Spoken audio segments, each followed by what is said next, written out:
హరి ఓం. పరమేశ్వర స్వరూపమైన సభకి నమస్కారం. జటాయువుకి ఉత్తమ గతులను కల్పించినటువంటి రామచంద్రమూర్తి లక్ష్మణ సహితుడై సీతాన్వేషణం చేస్తూ అరణ్యంలో ప్రవేశించినటువంటి ఘట్టాన్ని మీకు నిన్న వివరిస్తున్నాను. నేను ఆ సీతమ్మని వెతుకుతూ వాళ్ళు నైరుతి దిశగా ముందుకి సాగిపోయారు. దండకారణ్యం నుంచి 3 క్రోసుల దూరం ప్రయాణించి క్రౌంచారణ్యము అనేటటువంటి అరణ్యంలోకి చేరుకున్నారు. ఒక అరణ్యం కన్నా ఒక అరణ్యం దారుణమైనటువంటి స్థితి. దారుణము అంటే మనుష్యులు తిరగడానికి యోగ్యమైనటువంటి అరణ్యములు కావు. అంత విపరీతంగా చెట్లు, పొదలు, తుప్పలు, క్రూరమృగాలు, సర్పాలతోటి నిండిపోయినటువంటి అరణ్యాలు. ఆ సీతమ్మ తల్లిని అన్వేషిస్తూ వాళ్ళు ఆ క్రౌంచారణ్యంలోకి ప్రవేశించారు. ఆ క్రౌంచారణ్యం నుంచి మళ్ళీ 3 క్రోసుల దూరం ప్రయాణం చేసి మతంగ మహర్షి ఆశ్రమానికి, క్రౌంచారణ్యం యొక్క చివరి భాగానికి మధ్యలో ఉన్నటువంటి వేరొక వనంలోకి ప్రవేశించారు. ఆ వనం చాలా మృగపక్షి సంకీర్ణమై ఉంది. చీకటిగా ఉన్నటువంటి అరణ్యం. అక్కడ వాళ్ళకు ఒక పెద్ద గుహ ఒకటి కనపడింది. ఆ గుహ సమీపంలోకి వెడితే గాఢాంధకారంతో కూడుకున్నటువంటి ఆ గుహ ముందు ఒక రాక్షసి, ఒక ఆమె నిలబడి ఉంది. భయదామల్పసత్వానాం భీభత్సాం రౌద్రదర్శనాం లంబోదరైం తీక్ష్ణదంస్ట్రాం కరాళాం పరుషత్వచం. వాల్మీకి మహర్షి రచన ఆ శ్లోకాలు అద్భుతంగా ఉంటాయి. ఆయన అంటారు, భయదాం అల్పసత్వానాం. అల్పసత్వము అంటే తక్కువ బలం కలిగినటువంటి వాళ్ళకి, తక్కువ బలం కలిగినటువంటి వాళ్ళకి ఆవిడ భయంకరమైనది. అంటే అది ఆవిడ స్వభావం. తనకన్నా కొంచెం తక్కువ బలం ఉన్న వాళ్ళు కనపడితే ఆవిడ వేధిస్తుంది, వాళ్ళని చాలా దుఃఖపెడుతుంది. ఎందుకని అంటే అది ఆవిడ సహజమైనటువంటి ప్రవృత్తి. తనకన్నా తక్కువ బలం వాళ్ళు కనపడితే ఆదరించడమో వాళ్ళని రక్షించడమో ఆవిడకు ఉండేటటువంటి లక్షణం కాదు. రాక్షసత్వము అంటే ఇంకేదో అని మీరేమనుకోక్కర్లేదు. కలియుగంలో ఒక పెద్ద విచిత్రం ఒకటి ఉంది. త్రేతాయుగం వాటిల్లో అయితే రాక్షసుల యొక్క ఉపాధులు తెలిసిపోయేవి. ఒక భయంకరమైనటువంటి శరీరం, ఏదో పెద్ద పొట్ట, నోరు, దంస్ట్రలు అవిని. కలియుగంలో బ్రహ్మగారు ఇచ్చినటువంటి వరం ఏమిటంటే రాక్షసుడెవరో మనుష్యుడెవరో తెలియదు, ప్రవృత్తి చేత తెలియాలి. కానీ తెలుసుకునే లోపలే ప్రమాదం వచ్చేస్తుంది. కనుక ఇప్పుడు ఆవిడ భయదాం అల్పసత్వానాం, తనకన్నా తక్కువ బలం ఉన్నటువంటి వారి పట్ల చాలా క్రోధంతో అవతల వారిని దుఃఖపెట్టేటట్టు ప్రవర్తిస్తుంది. అంటే తనకన్నా ఎక్కువ బలం ఉన్నవాళ్ళు కనపడితే తాను పారిపోతుంది. ఇది దాని అర్థం. అంటే ఆ జీవితానికి ఒక రుజువర్తన కానీ, ఆ జీవితానికి ఒక పంధా కానీ ఏమీ లేవు. మనకన్నా బలవంతుడు కనపడ్డాడు, వాడు మనకేదో ఇబ్బంది పెట్టాడు, పారిపోవడం. మనకన్నా తక్కువ బలం వాడు కనపడ్డాడు, వాడిని ఏడిపించడం. ఈ ఏడిపించేటప్పుడు సిగ్గేయదు, ఆ ఓడిపోయినప్పుడు సిగ్గేయదు. 2 చోట్ల సిగ్గు లేకపోతే అవమానము ఇలాంటివి ఉండవు. ఎప్పుడూ ఉండేది ఏమిటి అంటే 2 కాలముల యందు కూడా దుఃఖపెట్టే ప్రయత్నం ఉంటుంటుంది. ఆ ప్రయత్నంలో తను విజయం సాధిస్తే విజయం సాధిస్తుంది, విజయం సాధించకపోతే వెళ్ళిపోతుంటుంది. ఇక్కడ ఈవిడికి శూర్పణఖకి ఒక్క తేడా ఒకటి కనపడుతుంది. అరణ్యకాండలో మహర్షి 2 ముకుచెవులు కోయిస్తారు ఆడ రాక్షసులకి. అందులో ఒకరు శూర్పణఖ, ఒకరు అయోముఖి. 2 రాక్షసి అయినటువంటి వారే. కానీ ఒకరు పగ పెంచుకునే తత్వం ఉన్నవారు, ఒకరు పగ పెంచుకోకుండా అవకాశం దొరికితే ఏడిపిస్తారు, అవకాశం దొరకకపోతే పారిపోతారు. ఒక విధంగా చెప్పాలి అంటే ఒకరికన్నా ఒకరు ప్రమాదం తక్కువ అని కానీ, ఒకరికన్నా ఒకరు ప్రమాదం ఎక్కువ అని కానీ చెప్పడం కొంచెం కష్టం. ఎందుకంటే పగ పెంచుకునే స్వభావము ప్రమాదకరమే. పగ పెంచుకోకుండా తనకన్నా తక్కువ బలవంతుడు కనపడితే ఆ తక్కువ బలవంతుడిని నిగ్రహించడం కూడా ప్రమాదకరమే కదా.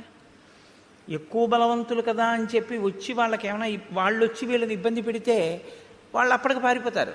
పారిపోయారని జాడ్యమో సమస్య వదిలిపోయినట్టు కాదు, మళ్ళీ వస్తూ ఉంటారు. ఎప్పుడు తెలుస్తుంది తనకన్నా అధిక బలవంతుడని? తను ఓడిపోతే ఏమైనా సిగ్గుంటుందా?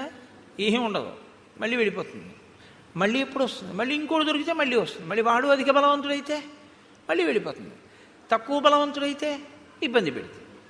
అంటే ఆ మనస్తత్వం ఎటువంటిది అంటే దానికి మార్పు అన్నది కానీ పాఠం నేర్చుకోవడం అన్నది కానీ ఏమీ ఉండదు.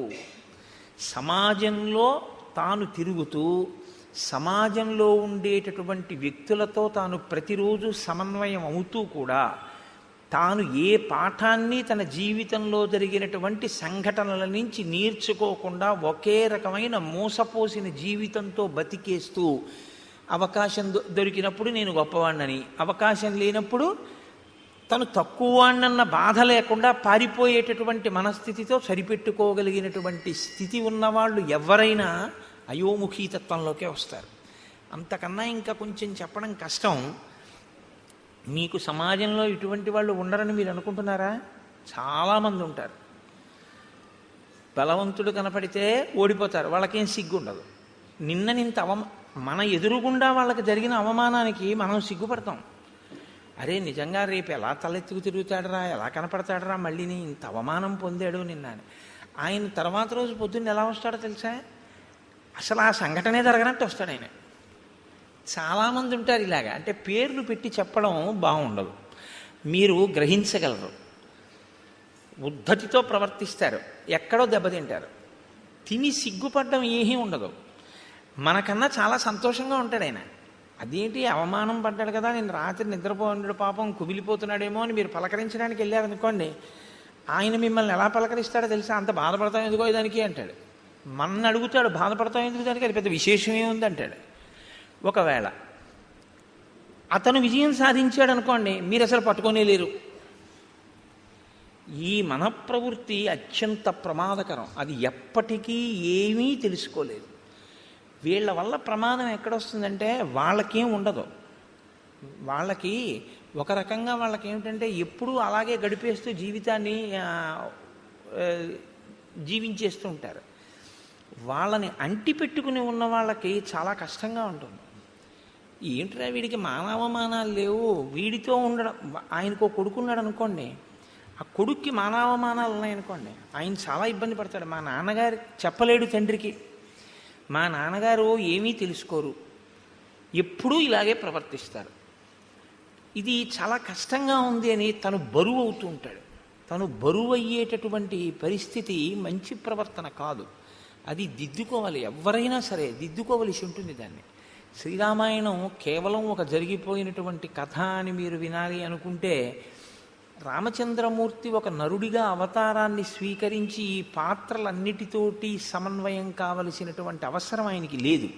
వాల్మీకి మహర్షి ఇన్నిటిని గ్రంథస్థం చెయ్యక్కర్లేదు, ఆయన కొన్ని కొన్ని వదిలిపెట్టేసేయచ్చు. అయోముఖీ వృత్తాంతం మీరు విన్నప్పుడు పైకి ఎలా అనిపిస్తుందంటే, కేవలం కథాభాగం కింద వింటే ఈ పాటి దానికి అసలు అరణ్యకాండలో ఈ స్థానం అవసరమా అనిపిస్తుంది. కానీ మీరు లోతుగా తరచి చూస్తే ఒక మనిషి తనని తాను దిద్దుకోవడానికి ఏవేవి అవసరమో అవన్నీ మనకి రామచంద్రమూర్తి చూపిస్తూ ఉంటారు. కాబట్టి ఇప్పుడు లంబోదరీం తీక్ష్ణదంస్ట్రాం కరాళాం పరుషత్వచం, ఆవిడ చాలా పెద్ద కడుపు కలిగినటువంటిది, పెద్ద పెద్ద కోరలు ఉన్నాయి, చాలా పరుషమైనటువంటి అంటే మందమైనటువంటి చర్మము కలిగినటువంటిది. ఇప్పుడు ఆవిడ ఏం చేస్తూ ఉంటుంది అంటే, భక్షయంతీం మృగాన్ భీమాన్ వికటాం ముక్తమూర్ధజాం. ఆమె భయంకరమైన నవ్వు నవ్వుతూ కనపడినటువంటి మృగములు ఏం జరిగితే ఆ మృగముల్ని తింటూ ఉంటుంది. వికటమైనటువంటి నవ్వు నవ్వుతూ ఉంటుంది. ముక్తమూర్ధజాం, కేశములు సంస్కరింపబడి ఉండవు, ఆ జుత్తంతా విరబోసుకుని ఉంటుంది. ఇది ఒక దారుణమైనటువంటి ప్రవృత్తి. నేను మన్నింపబడదను కాక, నేను రామాయణం చెప్తున్నానంతే, నేను ఇంక ఎవరిని ఉద్దేశించి చెప్పడము నా ఉద్దేశ్యం కాదు. స్త్రీ కేశపాశం కింద కట్టబడి ఉండి తీరాలి అని శాస్త్రవాక్కు. స్త్రీ కేశపాశం కింద కానీ చల్లుకుపోయి ఉంటే, విచ్చుకుపోయి ఉంటే అది దేశానికి కూడా అరిష్టం అని, అంతే, అంతకన్నా ఇంకా అక్కర్లేదు. కాబట్టి భక్షయంతి మృగాన్ భీమాన్ వికటాం ముక్తమూర్ధజాం, ఆమె జుత్తు చల్లుకుపోయి ఉంది, అదే రాక్షసీత్వము అన్న మాటకు అర్థం. అంటే తను బాగున్నానని తను అనుకుంటే చాలు, ఆ అపచారం వల్ల ఇతరులు పోయినా తను పట్టించుకోక్కర్లేదు. అహం అహం తయోముఖీ నామ లాభస్తే తమసి ప్రియ నాథ పర్వతకూటేషు నదీనాం పులినేషు చ ఆయుష్యేషమిమం వీర త్వం మయా సహరంసిసే. ఆవిడంటుంది, నా పేరు అయోముఖి. ఆవిడ దృష్టి లక్ష్మణమూర్తి మీద పడింది, రామచంద్రమూర్తి మీద పడలేదు. ముక్కు చెవులు కోయించుకునే వాళ్ళందరి దృష్టి లక్ష్మణుడి మీదే పడుతుందో ఏమో మరి. ఆవిడంది, నీవే నాకు తగినటువంటి భర్తవి. అంతే, ఆవిడే నిర్ణయించేసుకుంది. శూర్పణఖ ఎలా నిర్ణయించేసుకుందో అలాగే ఆవిడే నిర్ణయించేసుకుంది.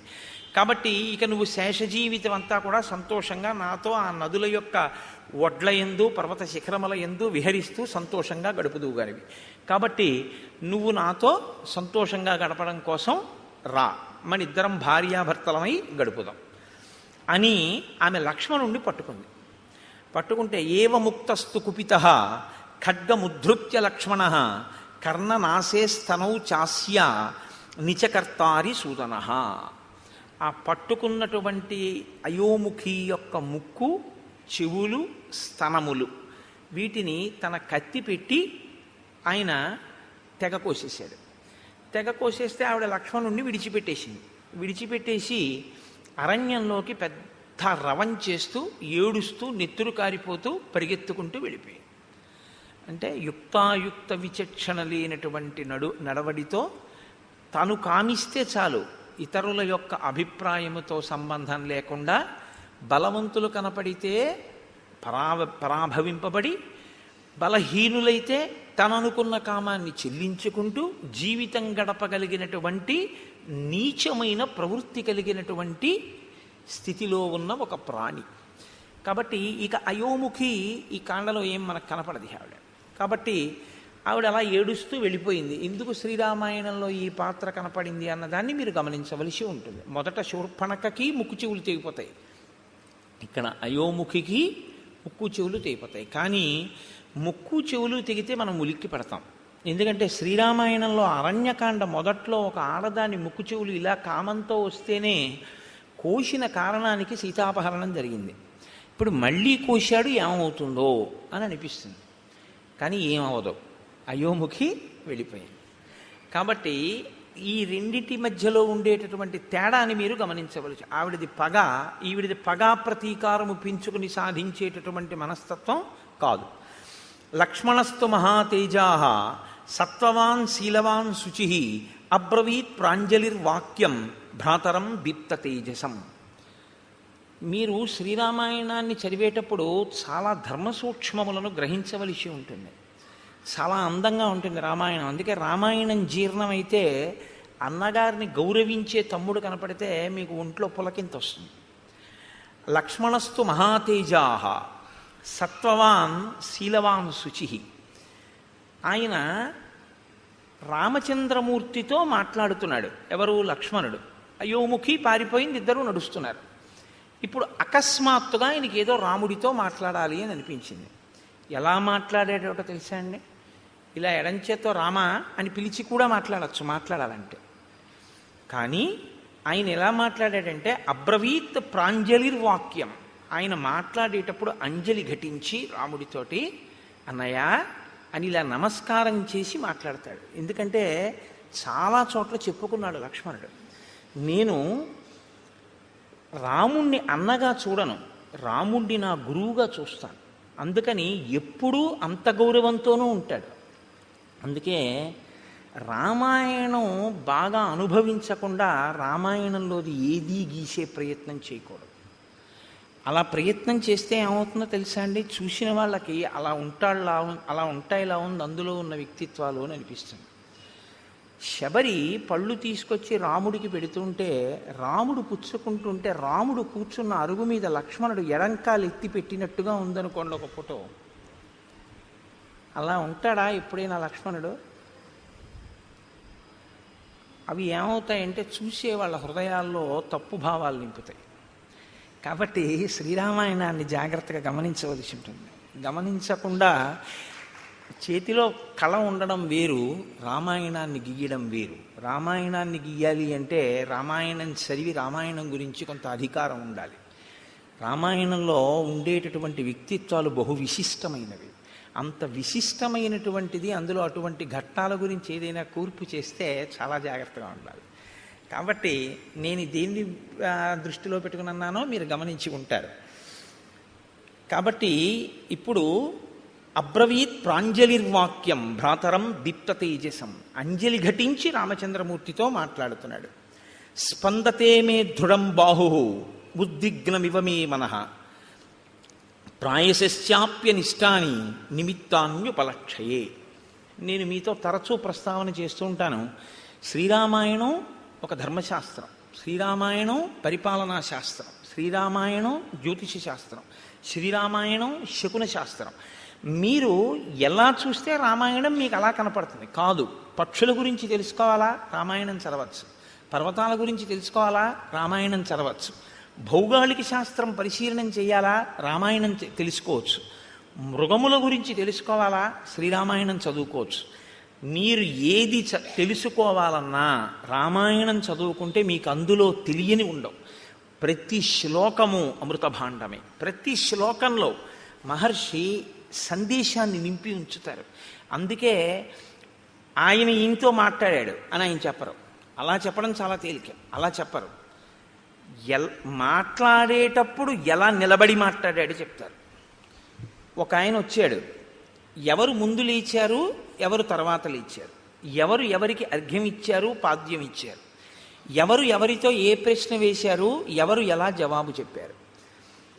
ఒక సంఘటన అయిపోయిన తర్వాత రాముడు అన్ని లక్ష్మణుడికి చెప్తూ ఉంటాడు. రాముడు లక్ష్మణుడికి చెప్పేటప్పుడు మీరు చాలా జాగ్రత్తగా చదవాలి ఆ సర్గని.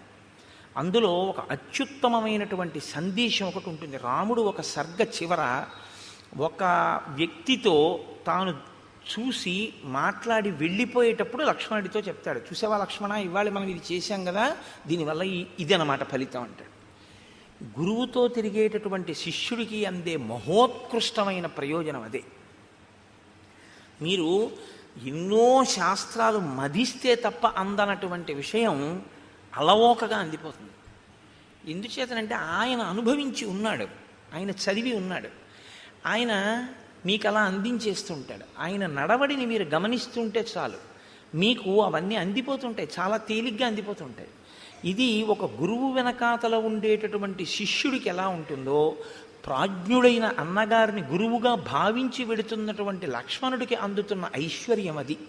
అది తరిగిపోని చెరిగిపోని ఐశ్వర్యం. అందుకే రాముడితో కలిసి ఉండడమే ఆయన ఐశ్వర్యం. అందుచేత లక్ష్మణుడు అయ్యాడు. కాబట్టి చూడండి, ఇప్పుడు ఆయన అంటున్నాడు, స్పందతేమే దృఢం బాహు. అన్నయ్య, నా భుజం అదురుతోంది, ఎడం భుజం. ఎడమ భుజం పురుషుడికి అదిరితే అది అశుభ సూచన, ఏదో దుర్నిమిత్తము, జరగకూడనిది జరుగుతోంది అని. ఉద్విగ్నమివ మే మనః, నిష్కారణంగా నా మనసు తొట్టుపడుతోంది, తత్తరపడుతోంది. ఎందుకు? ఉద్విగ్నతకి లోనవుతున్నాను. కాబట్టి ప్రాయశ్చాప్యనిష్టాని నిమిత్తాన్ విపలక్షయే. ఏదో భయంకరమైనటువంటి సంఘటన, మనసుకి పరివేదన కల్పించేటటువంటి సంఘటన జరగబోతోంది అని నాకు అనిపిస్తోంది. ఇప్పుడు ఒక సంఘటన జరగబోతోంది, అదేదో చాలా క్లేశమైనటువంటి విషయమే. అందులోంచి బయటికి వస్తావా, బయటికి రావా, అది ప్రధానం. జబ్బు వచ్చింది రైటే, డాక్టర్ గారి దగ్గరికి వెళ్ళి అది చేయించుకోండి అన్నారు. చేయించుకుంటే బతుకుతానా అండి అని అడుగుతారా లేదా? అడుగుతాం కదా, చేయించుకుంటే బతుకుతామండి అని అడుగుతారు. అలాగే బయటికి వస్తావా, రావా?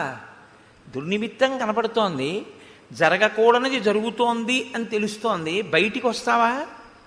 కేవలం జరిగేది మాత్రమే చెప్తే బయటికి వస్తావో రావో చెప్పనటువంటి అసమగ్రత ఉన్నట్టు. సమగ్రత ఎప్పుడు ఉన్నట్టు? ఒక జరగకూడనిది జరుగుతోంది కానీ నువ్వు బయటికి వస్తావు అన్న విషయాన్నో బయటికి రావు అన్న విషయాన్నో కూడా చెప్పాలి. నిన్న రాముడు వస్తున్నప్పుడు మీకు నేను కొన్ని దుర్నిమిత్తాలు చెప్పాను. ఖచ్చితంగా ఏదో అమంగళం జరిగిపోయింది అన్నాడు రాముడు. ఏదో బాధాకరమైన విషయం జరిగిపోయింది, ఎందుకంటే శకునాలు అలా ఉన్నాయన్నాడు. సీతాపహరణం అయిపోయింది. ఇవాళ లక్ష్మణుడు చెప్తున్నాడు శకునాలు. ఇవాళ లక్ష్మణుడు చెప్పేటప్పుడు భయంకరమైనది జరుగుతుంది కానీ పైకి వస్తా ఉంటాడు. ఎందుకు పైకి వస్తారో ఇప్పుడు శకునం ఇంకొకటి చెప్తాడు. నేను అందుకే మీకు చెప్పింది, ఇంకా మళ్ళీ శకున శాస్త్రం ఏం మీరు చదవక్కర్లేదు. రామాయణం చదివితే శకున శాస్త్రం వచ్చేస్తుంది అంతే. రామాయణం చదివితే మీకు తెలియకుండా మీకు జ్యోతిషంలో కొన్ని విషయాలు తెలిసిపోతాయి. నిన్న లేదు, జటాయువు వింద ముహూర్తం గురించి మాట్లాడాడు. అందుకని ఏష వంచులకో నామ పక్షీ పరమదారుణ ఆవయోర్ విజయం యుద్ధే శంసన్నివ వినర్దతి. అన్నయ్య, వంచులకము అనబడేటటువంటి పక్షి కూస్తోంది, ఆ కూత వినపడుతోంది. అది నిజంగా రామలక్ష్మణులకి ఆ పరిజ్ఞానం ఎందుకేనేమో బాలకాండలో విశ్వామిత్ర మహర్షి ముందుగానే వాళ్ళని అరణ్యాలన్నీ తిప్పి తీసుకొచ్చారు. ఎదర అవసరం అవుతుంది ఈ జ్ఞానం అంతా అనుకున్నారో ఏమో ఆయన. కాబట్టి ఆయన పక్షి అరుపుని బట్టి చెప్పాడు, వంచులకము అనబడేటటువంటి పక్షి కూస్తోంది అన్నయ్య, ఆ పక్షి కూస్తే చాలా తొందరగా యుద్ధం వస్తుంది, చాలా హఠాత్తుగా వచ్చేస్తుంది యుద్ధం, కానీ ఆ యుద్ధంలో జయాన్ని పొందుతాం. కాబట్టి నాకు ఇటువంటి శకునములు కనపడుతున్నాయి అని అన్నాడు. అంతే, ఒక పెద్ద శబ్దం. ఎంత పెద్ద శబ్దం అంటే, ఆ శబ్దం ఎటువంటిది అంటే మీరు అర్థం చేసుకోవాలంటే ఒక్కటే ఉపమానం చెప్పవలసి ఉంటుంది. అంతరిక్షం వరకు ధ్వని వినపడేటట్టుగా ఒక పిడుగు పడితే ఎటువంటి ధ్వని ఉంటుందో అంత ధ్వని అక్కడ వినపడింది. అంటే ఇప్పుడు మీరు ముందు ఒక విషయాన్ని గమనించవలసి ఉంటుంది. మహర్షి హృదయం ఏమిటో తెలుసా అండి? రాముడు బాలకాండలో శివధనస్సుని ఎక్కుపెట్టినప్పుడు ధనుర్భంగం అయింది. విశ్వామిత్రుడు, రాముడు, లక్ష్మణుడు, జనకుడు తప్ప మిగిలిన వాళ్ళు ఎవ్వరూ కూడా నిలబడిన వాళ్ళు లేరు. శబ్దము అనేటటువంటిది సామాన్యమైంది కాదు. శబ్దము వేరు, ధ్వని వేరు. మీరు ఈ రెండిటికి తేడా తెలుసుకోవాలి. శబ్దము అర్థప్రతిపాదకము. శబ్దం ఎప్పుడూ కూడా అర్థంతో ఉంటుంది. ధ్వని అర్థప్రతిపాదకము కాదు. ధ్వని రాపిడి వలన రావాలని నియమం లేదు. శబ్దము రాపిడి వలన వస్తుంది ఎప్పుడైనా అంతే. శబ్దములన్నీ కూడా అర్థప్రతిపాదకములో లేదా మనస్సుకి సుఖదాయకములో అయి ఉంటాయి. అందుకే ఘర్షణ చేత పుడతాయి. నేను మీకు ఒక ఉదాహరణ చెప్పాలంటే, ఇప్పుడు నేను చెప్తున్న దాన్ని శబ్దము అనే అనవలసి ఉంటుంది. ఎందుకంటే నా మూలాధార చక్రం దగ్గర నుంచి లాగబడినటువంటి వాయువు అనేక చక్రాలకి తగులుతూ పైకి వస్తుంది. పైకి వచ్చేటప్పుడు ఒరిపిడి చెందుతుంది, రాసుకుంటుంది. చిట్ట చివర నా యొక్క ఆ స్వరపేటిక దగ్గరికి వచ్చేటప్పటికి ఆ వాయువు బాగా రాపిడి చెంది ఉరుసుకుని అక్షరములుగా, పదములుగా, వాక్యములుగా మారి నా నోటి వెంట బయటికి వస్తూ ఉంటుంది. ఉరిపిడి చేత పైకి వస్తుంది. నేను ఒక వయలిన్ వాయించాను అనుకోండి, చేతితో ఒక తాడు ఉన్నటువంటి పరికరం లాంటి దాన్ని పట్టుకుని తీగల మీద లాగితే ఆ ఒరిపిడికి ధ్వని వస్తుంది. ఒక వీణని గోటితో పెనగితే ధ్వని వస్తుంది. అలా మీకు ఎప్పుడైనా సరే ఒరిపిడి వలన వస్తే, అంటే ఘర్షణ వలన పుడితే దాన్ని శబ్దము అంటారు. ఇప్పుడు ఆ శబ్దం ఏం చేస్తుంది? అందుకే వేదరాశికి శబ్దరాశి అని పేరు. అర్థప్రతిపాదకమై దానికి ఏదో ఒక ప్రయోజనం ఉంటుంది. ప్రయోజనం లేనిది అనుకోండి, దానికి ఏమిటి అంటే మీరు చెప్పలేరు అనుకున్నప్పుడు దాన్ని శబ్దం అనకూడదు, ధ్వని అనాలి. పిల్లాడు ఆడుకుంటూ ఉంగా అన్నాడు అనుకోండి, దానికి అర్థం ఏంటి చెప్పండి అన్నారు అనుకోండి, ఏం చెప్తారు? ఉంగా అన్నాడు పిల్లాడు, చంటి పిల్లాడు. ఏమైనా నువ్వు రామాయణం చెప్పావు కదా, దీనికి అర్థం చెప్పన్నారు అనుకోండి, ఎవరు చెప్తారు దానికి? అప్పుడు దాన్ని ఏమనాలంటే ధ్వని అన్నారు. అంటే దానికి ఒక అర్థం ఏం ఉండదు. అర్థం లేకుండా చేయబడేటటువంటిది ఏది ఉంటుందో దానికి మీరు ఏ అర్థము చెప్పడం కుదరదో వాటికి ధ్వనులని పేరు. కాబట్టి ఇప్పుడు ఏర్పడినది శబ్దమా ధ్వన అంటే యథార్థమునకు పెద్ద ధ్వని అని మీరు అనవలసి ఉంటుంది. ఎందుకంటే దానికి ఒక అర్థం లేదు. కానీ ఒక పిడుగు నేల మీద పడితే ఆ శబ్దము, ఆ ధ్వని అంతరిక్షం వరకు వినపడితే ఎంత ధ్వని ఉంటుందో అంత ధ్వని ఉంది. ధ్వనికి ఉండేటటువంటి లక్షణం ఏమిటో తెలుసా అండి? ధ్వనికి కానివ్వండి, శబ్దమునకు కానివ్వండి, ప్రాణాలు పొయ్యగలదు, ప్రాణాలు తీయగలదు. ఈ రెండు ఉంటాయి. ఎందుకో తెలుసా అండి? ఒక్కొక్కసారి ప్రాణం పోస్తుంది, ఒక్కొక్కసారి ప్రాణం తీసేస్తుంది. మీరు చూడండి, నిశ్చేష్టుడైపోయాడు అనుకోండి ఎవరో, మీరు వెళ్ళి ఏ తప్పట్లు కొట్టడమో ఏదో చేస్తే స్పృహలోకి వస్తారు, తీసుకొస్తుంది. దానికి ఆ శక్తి ఉంటుంది. శబ్దము మిమ్మల్ని జ్ఞానవంతుల్ని చేస్తుంది. లేకపోతే వినడం ఎందుకండి? వినడం వల్ల ఏదో మీకు తెలుస్తుందని కదా వింటూ ఉంటారు. అదే శబ్దము చాలా తీవ్ర స్థాయిలో వచ్చిందనుకోండి, మనిషి ప్రాణం వదిలిపెట్టేస్తాడు. అందుకే పిడుగు పడితే పిడుగు యొక్క ధ్వనికి భవనములు భవనములు కింద పడిపోతూ ఉంటాయి. అక్కడ ఉన్నటువంటి జీవరాశి చెట్లు కూడా నేల కొరిగిపోతాయి. ఎందుకని అంటే ఆ శబ్ద ప్రకంపనలు, ధ్వని ప్రకంపనల యందు శక్తి తరంగములు ఉంటాయి. దీన్ని మొట్టమొదట ప్రతిపాదించిన వాళ్ళు ఎవరంటే భారతదేశంలో ఆర్షధర్మంలో ఋషులు ప్రతిపాదించి కదలిక ఉన్న ప్రతిదాన్ని శక్తి స్వరూపంగా భావన చేశారు మన వాళ్ళు. అందుకే శబ్ద బ్రహ్మమయీ చరాచరమయీ జ్యోతిర్మయీ వాంగ్మయీ తత్వాతీతమయీ నిరంజనమయీ అని అమ్మవారిని స్తోత్రం చేశారు. అమ్మవారిని స్తోత్రం చేశారు అంటే మీరు ఒకటి గుర్తుపెట్టుకోవాలి, కదులుతున్నది ఏదైనా శక్తిగా భావన చేశారు. కదిలి కదిలి ఇక కదలవలసిన అవసరం లేని రీతిలో నీలో నువ్వు అనుభవించవలసిన ఆనందాన్ని శివుడిగా సంకేతించారు. కాబట్టి ఇప్పుడు శివశక్తులు రెండు ఎప్పుడూ కలిసే ఉంటాయి. ఈ రెండిటిని మీరు వేరు చేసి చూడడం అనేటటువంటిది ఎప్పుడూ కుదరదు. అందుకే ఈ ప్రపంచం అంతా కూడా పరమశివ తాండవ పార్వతీ లాస్య స్వరూపము అన్నారు శంకరాచార్యులు వారు. లాస్యం అంటే భావం, తాండవం అంటే కదలిక. మీరు చూడండి, మీకు ఈ ప్రపంచం అంతా శివస్వరూపంగా మంగళస్వరూపంగా చూడడం ఎలాగా అంటే దానికి ఆ దృష్టికోణాన్ని శంకరులు అందించారు. అందుకని వారు జగద్గురువులు అయ్యారు. కదలకుండా ఉండదు. ఇప్పుడు నేనేదో మాట్లాడుతున్నాను, కదులుతూ ఉంటాను. కదలిక తాండవం శివస్వరూపం. ముఖమునందు భావ ప్రకటనము అమ్మవారు లాస్యం. ఒక ఆయన నవ్వుతూ ఉంటాడు, ఒక ఆయన విచారంగా ఉంటాడు, ఒక ఆయన సంతోషంగా ఉంటాడు, ఒక ఆయన హాస్యం ఆడుతూ ఉంటాడు. మీరు అలా వెడుతూ చూస్తుంటే రకరకాల భావనతో ఉంటారు. అందరూ ఒక్కలా ఉండరు. ఇన్ని భావనలు అమ్మవారు, ఇన్ని కదలికలు ఈశ్వరుడు. కదలిక భావన కలిసే ఉంటాయి ఎప్పుడు. చూడండి, కలిసే ఉంటాయి అనేటప్పటికీ నేనేమన్నాను, ఇలా అన్నాను. అంటే లోపల కలయిక అన్న భావన రాగానే నేను ఇలా సంకేతించాను. ఈ భావన ఈ కదలిక రెండు ఒకదాన్నొకటి అనుసరించడం వాగర్ధావివ సంపృక్తవు వాగర్ధ ప్రతిపత్తయే జగత పితరవ్ వందే పార్వతీ పరమేశ్వరవు. వాళ్ళిద్దరి స్వరూపమై ఈ జగత్తంతా ఉందయా. పార్వతీ పరమేశ్వరులు ఈ లోకమంతా నిండి ఉన్నారు. నువ్వు అలా చూడగలిగితే జగత్తు తాండవ లాస్య స్వరూపము అని. కాబట్టి దాన్ని వాల్మీకి మహర్షి ఎందుకండి అంత గొప్పగా ఆ విషయం కూడా మాట్లాడడం అంటే, అది ఇంకొకడు వింటే చచ్చుండివాడు. తట్టుకోగలిగారు అంటే ఇప్పుడు దాని మూలస్థానమును కూడా ఛేదించగలిగినటువంటి పరాక్రమవంతులు. చెవికే అంత బలం ఉంటే చేతులకి ఎంత బలం ఉండాలి. కాబట్టి ఇప్పుడు మూలస్థానాన్ని ఛేదించగలరు.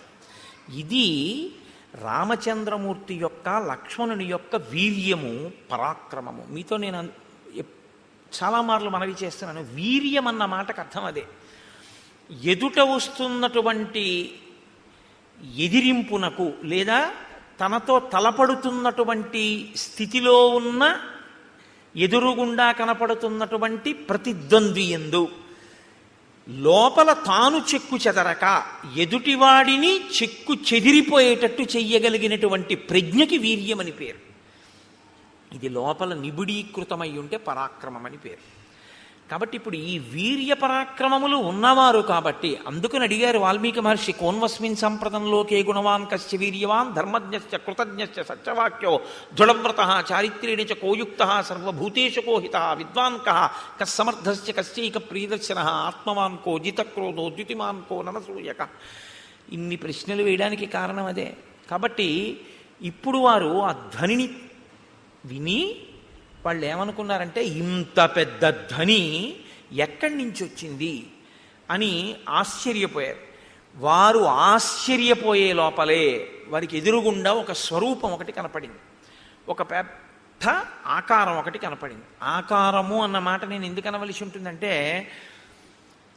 చూడగానే గుర్తుపట్టగలిగితే ఇది బలానా అని గుర్తుపట్టగలిగారు అనుకోండి, మీ ప్రజ్ఞకు అందుతోంది అని గుర్తు.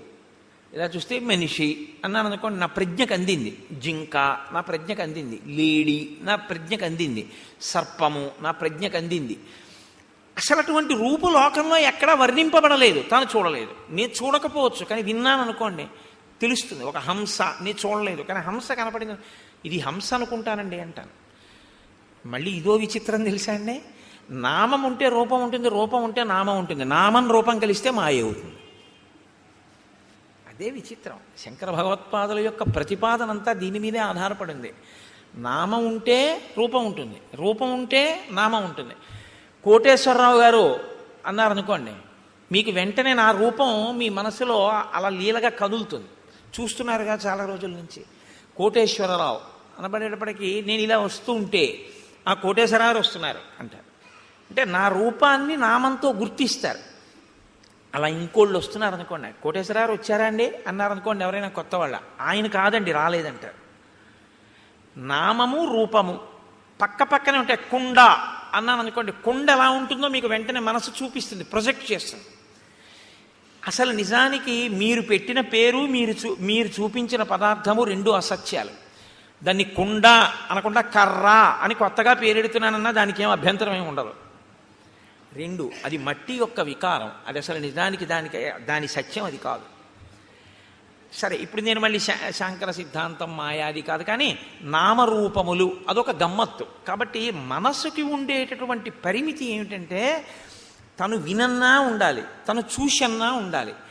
విని కానీ చూసి కానీ ఉంటే ప్రాణిని గుర్తిస్తుంది. ఇప్పుడు రామలక్ష్మణులు ఇద్దరు ఏమిటి అలా ఉన్నాడన్నారు అనుకోండి, రామలక్ష్మణులు కూడా ఎన్నడూ ఊహించలేదన్నమాట. అటువంటి ప్రాణి ఒకటి లోకంలో ఉంటుంది అని రామలక్ష్మణులు ఊహించలేదు. వీళ్ళిద్దరు ఎటువంటి వాళ్ళు, వంచులకము కూస్తోందని చెప్పగలిగిన వాళ్ళు. పిట్ట అరుపుకి మనం ఎంత తేలిగ్గా చెప్తామో కాకి అరుస్తోందని రామలక్ష్మణులు అరణ్యంలో పిట్టల కోతలు అంత బాగా చెప్తారు. అన్ని మృగాలు చెప్తారు వాళ్ళు. అటువంటి వాళ్ళు ఆ ఎదురుగుండా ఉన్న ప్రాణిని గుర్తించలేకపోయారు. ఇది విరూపము అన్న పేరు. అంటే అసలు ఎవరు ఊహించనంత వికృతంగా ఉంటుంది. కాబట్టి ఇప్పుడు అది మనసుకి ఖేదము కల్పించవచ్చు, ఒక్కొక్కసారి ఉల్లాసమును కల్పించవచ్చు, రంజకత్వం ఉంటే అందులో. కాబట్టి ఇప్పుడు వాళ్ళిద్దరూ దూరంగా ఉన్న ప్రాణి వంక చూశారు. వెంటనే మహర్షి ఏం చేస్తారంటే దాన్ని ముక్కలు కింద విరవకుండా చూపించేస్తారు. అది ప్రజ్ఞ, కవి యొక్క ప్రజ్ఞ మీరు చూడాలి. ఎందుకో తెలుసా అండి, ఆయన రాముడి కళ్ళల్లోంచి ఘంటం కదులుతుంది. ఇప్పుడు రాముడు చూస్తున్నాడు. రాముడు చూసేటప్పుడు ఆ చూపు చకచక నడిచేస్తుంది. అంతే. ఎలా చూశాడు అన్నది పైనుంచి కింద వరకు ఆ ప్రాణి ఎంత విచిత్రంగా ఉందో చూస్తారు. అంతేగాని సగం చెప్పి మళ్ళీ ఎటో చూసి చెట్టు చెప్పి మళ్ళీ ఇది చెప్పి అలా ఉండదు. ఆ రచనలో ప్రజ్ఞ. వాల్మీకి మహర్షి ఘంటం రాముడి కన్నులను బట్టి కదులుతోంది. ఇప్పుడు ఆయన రాముడిలో ప్రకాయ ప్రవేశం చేసి ఆ ఎదురుగుండా ఉన్నటువంటి రాక్షసుణ్ణి చూసి ఘంటాన్ని కదుపుతున్నారు. మీరు శ్రీరామాయణాన్ని బహుభంగిమల చూడవలసి ఉంటుంది. ఎందుకంటే వాల్మీకి మహర్షి తరువాత కవులకు ఆదర్శం అయ్యారు. కాళిదాసాది మహాకవులు కూడా వాల్మీకి మహర్షినే అనుసరించారు. కాబట్టి వివృద్ధం అశిరోగ్రీవం కబంధముదరే ముఖం అగ్నిజ్వాలానికాశేన లలాటస్థేన దీప్యత మహాపక్ష్మేణ పింగేన విపులేనాయతేన చ ఏకేనోరసి ఘోరేణ నయనే నాశుదర్శిన మహాదంస్ట్రోపపన్నం తల్లేలిహాసం మహాముఖం భక్షయంతం మహాఘోరాన్ రుక్షసింహ మృగద్విపాన్ ఘోరౌ భుజౌ నికుర్వాణం ఉభౌ యోజనమాయతౌ. ఆయన ఘోరే భుజౌ వికుర్వాణం. ఆ ఉన్నటువంటి ఎదురుగుండా ఉన్న ప్రాణి ఎలా ఉన్నాడంటే తల లేదు. తల లేకపోతే బీభత్సంగా ఉంటుంది. అది ఆ ప్రాణి ఏం చేస్తుందంటే మీకు బీభత్స రసాన్ని ఉద్భుతం చేస్తుంది మా లోపల నుంచి. ఎదురుగుండా ఉన్న ప్రాణి తలకాయతో ఉందనుకోండి పర్వాలేదు, ఓ చెయ్యి లేకపోతే మీరు చూడడం కొంచెం తేలిక, ఒక కాలు పోతే మీరు చూడడం తేలిక. తల లేకపోతే మీరు వెంటనే అంటారంటే అయ్య బాబోయ్ అంటారు, చూడలేరు. ఇప్పుడు ఆ ఎదురుగుండా కనపడుతున్న ప్రాణికి తలకాయ లేదు, ఆ ప్రాణికి కాళ్ళు లేవు. తలకాయి లేదు, కాళ్ళు లేవు. పోనీ తలకాయి కాళ్ళు లేకుండా అలా ఉందా ప్రాణి? అలా లేదు. అదొక విచిత్రమైనటువంటి స్థితిలో ఉంది. అశిరోగ్రీవం, దానికి కంఠం లేదు, తలకాయి లేదు. కానీ కబంధముదరే ముఖం, ఇక్కడ పొట్ట దగ్గర ఉంది ముఖంలాగా, ఈ ఛాతీ మీద లలాట భాగం ఉంది, ఇక్కడ ఉదురుంది, ఈ కింద ఒక పెద్ద కన్నుంది, ఆ కన్ను మీద ఒక పెద్ద రెప్ప ఉంది, ఆ రెప్పకి పచ్చటి వెంట్రుకలు పొడుగ్గా ఉన్నాయి. ఆ కన్ను ఎత్తి చూస్తే అగ్ని జ్వాల ఎలా ఉంటుందో అలా ఉంది ఆ కన్ను, ఎర్రగా. అటువంటి కన్ను ఇక్కడ పెట్టుకుని ఉంది ఆ ప్రాణి, ఇక్కడ గుండెల మీదకు ఉంది, పొట్ట మీద నోరుంది దానికి కాళ్ళు లేవు కాబట్టి అది కదలలేదు, అది అలా కూర్చునుంది. కానీ దానికి యోజనం దూరం వరకు వెళ్ళగలిగినటువంటి దీర్ఘబాహువులు ఉన్నాయి. ఇప్పుడు అది ఏం చేస్తోందంటే ఎంత దూరమైనా సరే దానికి ఉన్నటువంటి కళ్ళతో చూస్తూ ఉంటుంది. నయనే నాశుదర్శిన అంటే ఒక్క కన్నే అయినా ఎంత దూరమైనా అది చూడగలదు కానీ లేచి వెళ్ళలేదు, గమనం లేదు. దానికి గమనం లేదు కాబట్టి అది ఏం చేస్తుందంటే చెయ్యి చాపుతుంది, చాపి తడుగుతుంది ఇలాగా. అంటే అది ఎటిళ్ళిందో ఇలా తడుగుతుంది, తడివి పట్టుకుంటుంది. అది ఏనుగు కానివ్వండి, పులి కానీ, సింహం కానీ ఏదైనా సరే పట్టుకోగలిగినటువంటి చేతులు దానివి. ఎంత దూరం? ఇక్కడి నుంచి ఒక యోజనం దూరం వరకు ఉంటాయి చేతులు, దాంతో పట్టుకుంటుంది. పట్టుకుని ఈడుస్తుంది ఆ ప్రాణుల్ని. ఆ ఈడ్చి ఆ ఆకర్షంతం వికర్షంతం అనేకాన్ మృగయూధపాన్ స్థితమావృత్య పంధానం తయోర్భ్రాతోహో ప్రపన్నయోహో. అది వాటిని పట్టుకుని ఈడుస్తుంది ఇలాగా. అది నిజంగా మహర్షి ఒక లైవ్ టెలికాస్ట్ అండి. అది నిజంగా అద్భుతం. ఎందుకంటే పట్టుకుని ఇలా ఎత్తడం కొన్ని ప్రాణుల లక్షణం, ఏడ్వడం కొన్ని ప్రాణుల లక్షణం. మీరు చూడండి, ఉత్తమమైనటువంటి సంస్కారం ఉన్న ప్రాణులు కొన్ని ఉంటాయి. చాలా ఉత్తమ సంస్కారం ఉన్న ప్రాణులు అని గుర్తేమిటో తెలుసా అండి? చేతితో పట్టుకుని ఎత్తి తింటాయి. అవి లోకంలో 1 మనుష్యుడు, 2 కోతి, 3 ఏనుగు. వేదంలో మంత్రాన్ని నేను చెప్తున్నాను ఇప్పుడు మీకు చెప్పేది. చాలా ఉత్తమ సంస్కారంతో ఈశ్వరుడు సృష్టించిన ప్రాణి అని గుర్తేమిటంటే చేతితో తింటుంది. ఏనుగు ఎత్తి తొండంతో నోట్లో పెట్టుకుంటుంది, కోతి అరటిపండుని ఎత్తి నోట్లో పెట్టుకుంటుంది, మనిషి పదార్థాన్ని ఎత్తి చేతితో తింటాడు. ఈడ్చి తినేటటువంటివి, క్రౌర్యం ఉన్నటువంటివి ఈడ్చి తీసుకెడతాయి. ఒక పులి ఉందనుకోండి, ఓ జింకని కొట్టి ఆ పంజాతో పట్టుకుని నోటితో పట్టుకుని భూమి మీద ఈడుస్తూ తీసుకెళ్తుంది. ఈడ్చి తీసుకెళ్ళి అది నెత్తురోడిపోతూ బాధపడిపోతూ ఆ దెబ్బకి నెత్తురోడిపోయి అరుస్తుంటే ఈడ్చుకుంటూ తీసుకెళ్ళి కింద పెట్టి తన పంజా కింద తొక్కి పెట్టి నోటితో పీకుతుంది మాంసఖండాన్ని. అది క్రౌర్యానికి పరాకాష్ఠ. సాత్విక బుద్ధికి పరాకాష్ఠ ఏమిటంటే చేతితో ఎత్తి తినడం అనేటటువంటి అలవాటు ఉంటుంది. మహర్షి అంటున్నారు ఆకర్షంతం వికర్షంతం, పట్టి ఈడుస్తాడు అన్నారు. అక్కడ పట్టి అలా ఎత్తి ఇలా తేడు, ఇలా ఈడుస్తూ ఉంటాడు. ఎందుకనంటే ఏడ్చడంలో ఉంది ఆ పైశాచిక భావన, ఆ క్రౌర్యం ఉంది అందులో. అంటే అసలు ఉండడమే విచిత్రం, ఆ తినడము విచిత్రం. అంటే ఎంత క్రౌర్యం కలిగినటువంటి ప్రాణో, ఎంత విచిత్రమైన ప్రాణో మీరు ఊహించవలసి ఉంటుంది. ఇంత ఘోరంగా అయినటువంటి స్వరూపం ఎలా వచ్చింది, ఎందుకు వచ్చిందన్న ఆలోచన ఒకటి మీకు వెంటనే రావాలి. ఇది చాలా ప్రధానం రామాయణంలో. అది ఎందుకు వచ్చింది అన్నది మీరు తెలుసుకుంటే అలా మనం రాకుండా ఉండడానికి అవకాశం దొరుకుతుంది కదా. అందుకని ఇప్పుడు దాని వంక చూశారు ఇద్దరు.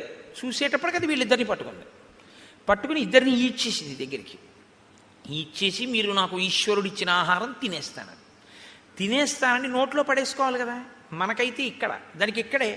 కాబట్టి ఆ ఈడ్చి తెచ్చి లోపల పడేసుకోవడానికి సిద్ధపడుతోంది.